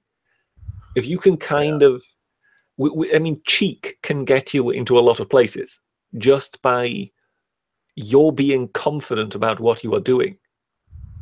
Yeah, So, that's true. you know, everybody else that is wondering about you is doubting, not only doubting you, but also doubting themselves. Whereas if you're completely certain of yourself, you may get away with murder. And in this case, yes, I mean, there were obviously afterwards, there were questions asked. I mean, someone pretty much came within stabbing distance of the Prime Minister. Yeah. But at the same time, the security afterwards said, well, I'm sorry, but this person had everything. He had accreditation. He was allowed to be there. He had, you know, he had the identity thing around his neck. He had everything. To all avail, as far as we were concerned, he belonged there. We didn't know whether this was, you know, whether he was bringing her something she needed or had forgotten or whatever. So the question immediately moved on afterwards to who had accredited this person. So I saw some article somewhere whereby they're now wondering whether the chairman of the Conservatives is going to be fired because he is technically the one who is in charge of such things. Even though he will hardly have been the person who personally accredited every single person. But clearly, there's more than likely the feeling that the buck will have to stop somewhere. It always does. Because yes, that was a complete debacle, that somebody could actually just walk up to the Prime Minister like that. Because if that would not have been a prankster, if that would have been a terrorist with evil intent, you could have had the Prime Minister murdered in clear sight of everybody live on television. Oh man. And it's not something that's, I mean, has the Prime Minister, it shows my ignorance, has the Prime Minister ever been assassinated? I can't think of one. Y'all do over there, is it? No, I can't think of a Prime Minister having been assassinated. It's not really something y'all seem to do. It's a very American thing, is assassination, I guess. Just killing them left and right over here, man. Senators and presidents, lay them out on a slab. If they I mean, even if you don't succeed, you will still attempt it. Yes. Yeah. They tried to kill Reagan and whatnot. Yep. Heck, they'd want to let that guy. I think they did let the guy. They let him out for weekends for a while. But anyway, I'm of the mind, once you try by shooting and striking the president of the United States with a bullet, you never get out of prison, ever. You're never free again. You never get a steak or a cold beer ever again. But that's just me. That's where I'm at. I'm not big on punishment either or long incarcerations. I just think there's some things you don't do. You don't attempt to assassinate our heads of state. It's one of those things. If you do, it should be bad, man. I think they should cane them once a week, also once a month, as long as he has. You're not big on punishment, but you want to see them caned. Cane them. No. I think your not big on punishment stance has been revised as we speak. No, I just the other day we were talking. Somebody was like, "What's that?" I pulled up the video. It's a very popular, a very famous, I guess, and how popular is video on YouTube of a guy in Singapore getting where they're like, they hold it up like this and like swing it around. They got him in the thing where they like lock him in, and the only thing that's exposed is their bare butt. Everything else is like this very heavily leather padded thing over his back and the top of his legs. Oh man, it's very difficult to watch. I'm not sure anybody, very few people, I think, would be possible to look at that and not just, it's rough. But yeah, I don't know. Should we cane folks, Brett? What do you think? Is there ever a reason? Maybe we can talk about that one day. But there may be a time once in a while in some societies. I personally think in our society, we've not done corporal punishment for quite a long time. I'm not sure it's a good time to start. I'm not into it. But look, boys, I'm a little bit over time. It's 10 minutes after. We'll put a little cherry on top of this thing. I went all over today. I completely blame the common sense guy Britisher and I have become accustomed to having him around here, and you know, I got to give him this much credit. He never just skips out. He'll always give us a reasonable amount of notice too. It's like, I won't be there tomorrow or whatever. He gives a reasonable amount of notice. But that said, I still completely, any problems that you had today, anything I said that offended you, the Britisher, if you disagree with anything he said, it's completely the common sense guy's fault. Without a doubt, unequivocally. Well, I think in that regard, we could make it a basic rule for it not only to apply today, but even when he's on here, that it's always the common sense guy's fault. I think we can agree on that. Yeah. I second it. Any opposed? Motion passed. Yeah, I agree with that. It's good. Put it down in the contract book. But that is going to be the end for me. And when I'm done, it's the daylight is dwindling at this point.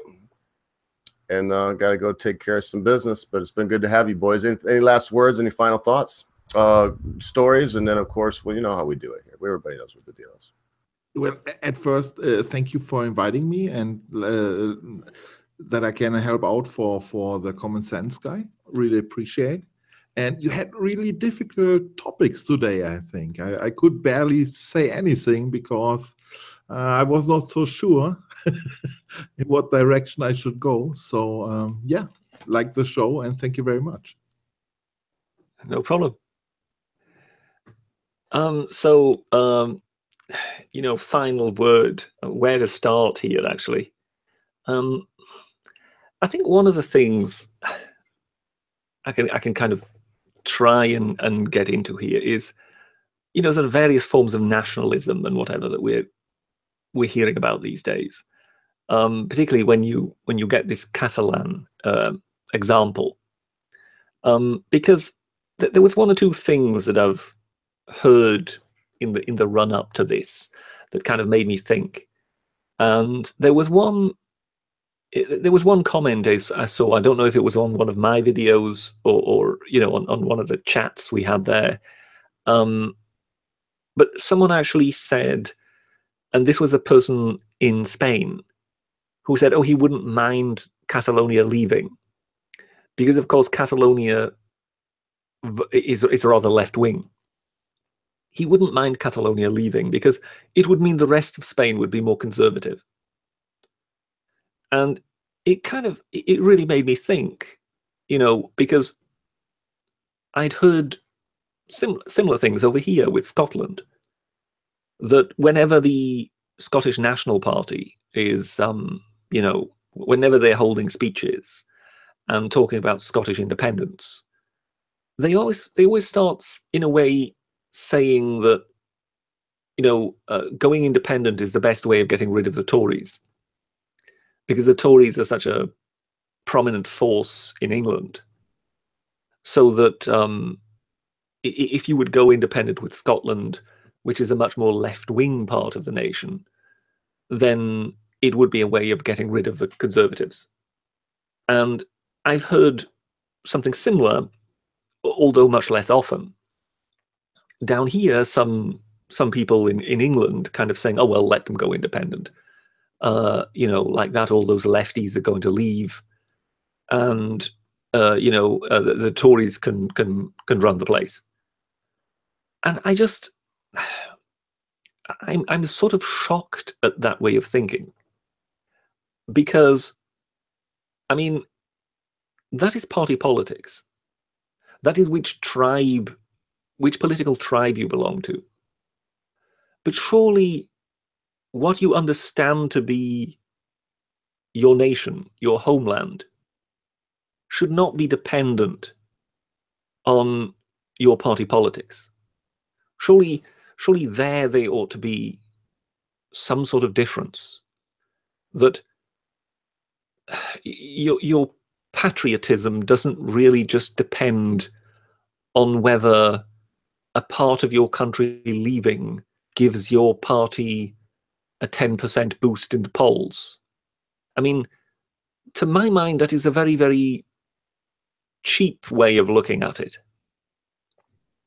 I mean, on the other hand side, then you've got people like, you know, to look at the other extreme, you've got, that story of Mike Pence, I think that's his name, the vice president walking out of that American football ground because some players were taking a knee again during the anthem. And he left with some pithy comment regarding people disrespecting the military, the flag, and the anthem. And again, to my mind, that just sounds a bit too superficial. It sounds a bit too much like a slogan. And I just don't think that is where patriotism is at home.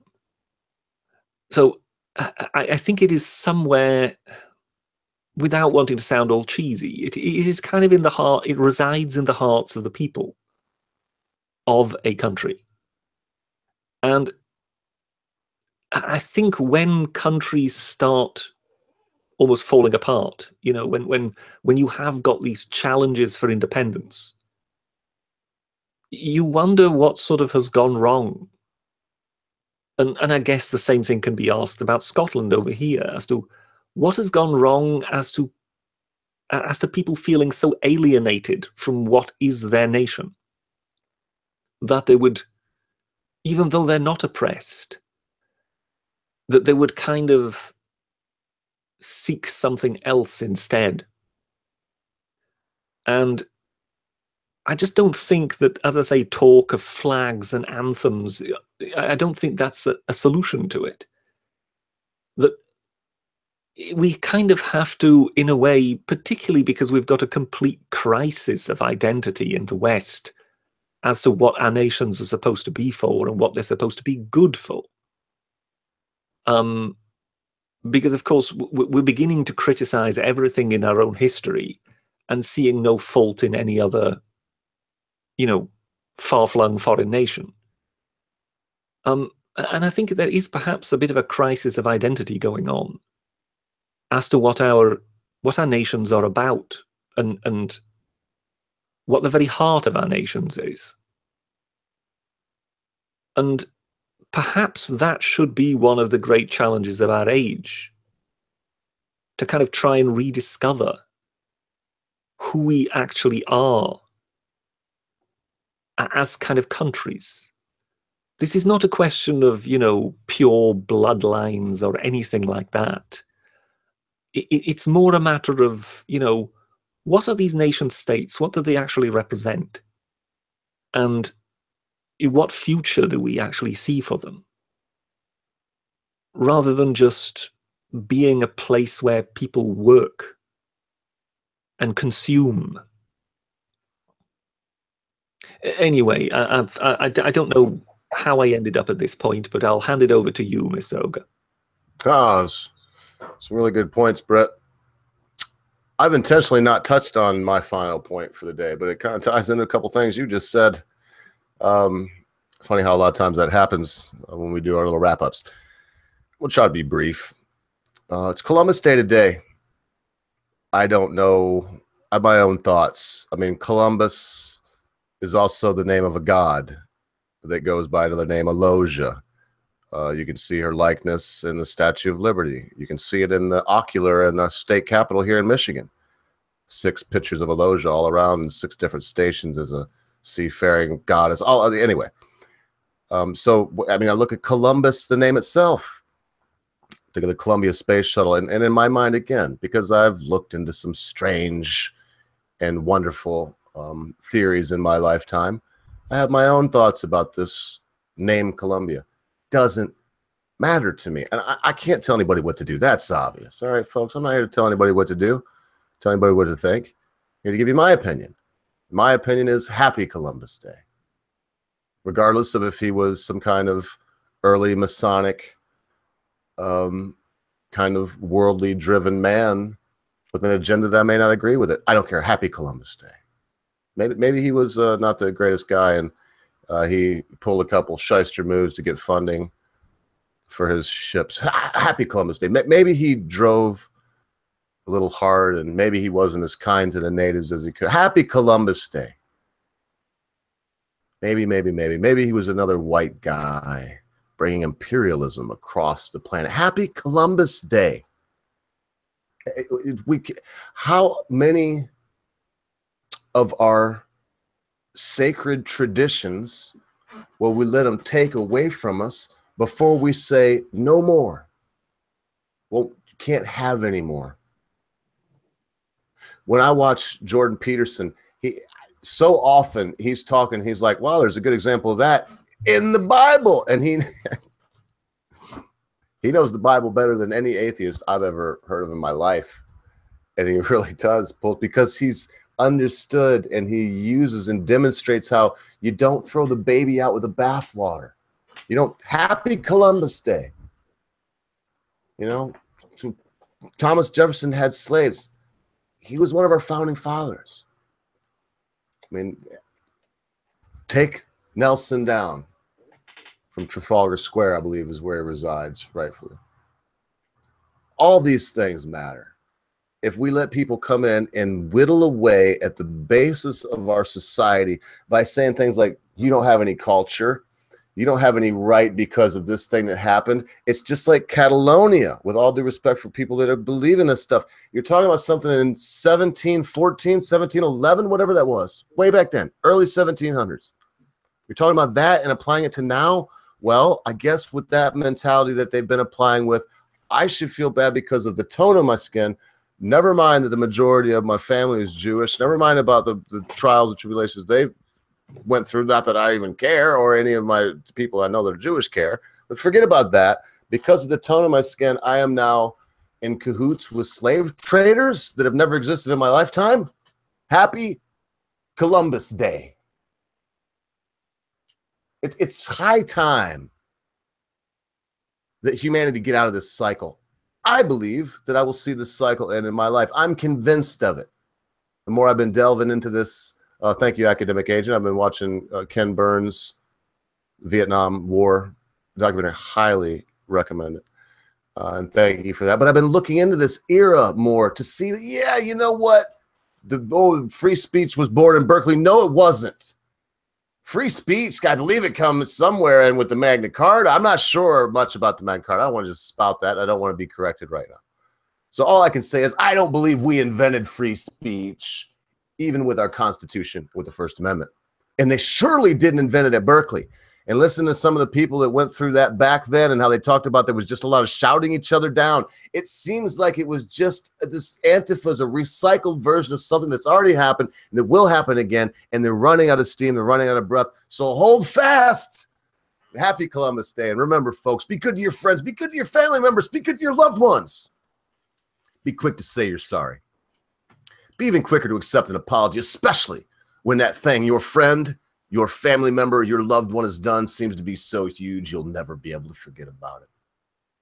Because, constant viewer, you know what? At a time you think not, your friends, your family members, your loved ones, your life and your cause, and even your Columbus Day will depart from you. Remember, folks, happy Columbus Day. I'm going to shoot the link out in the side. I don't know how long the British will be around. If you ever wanted to ask the British a question, come in and ask it to him. If you ever wanted to ask me something, do it quick because I'll only be here about 5 minutes. Goodbye. Happy Columbus Day.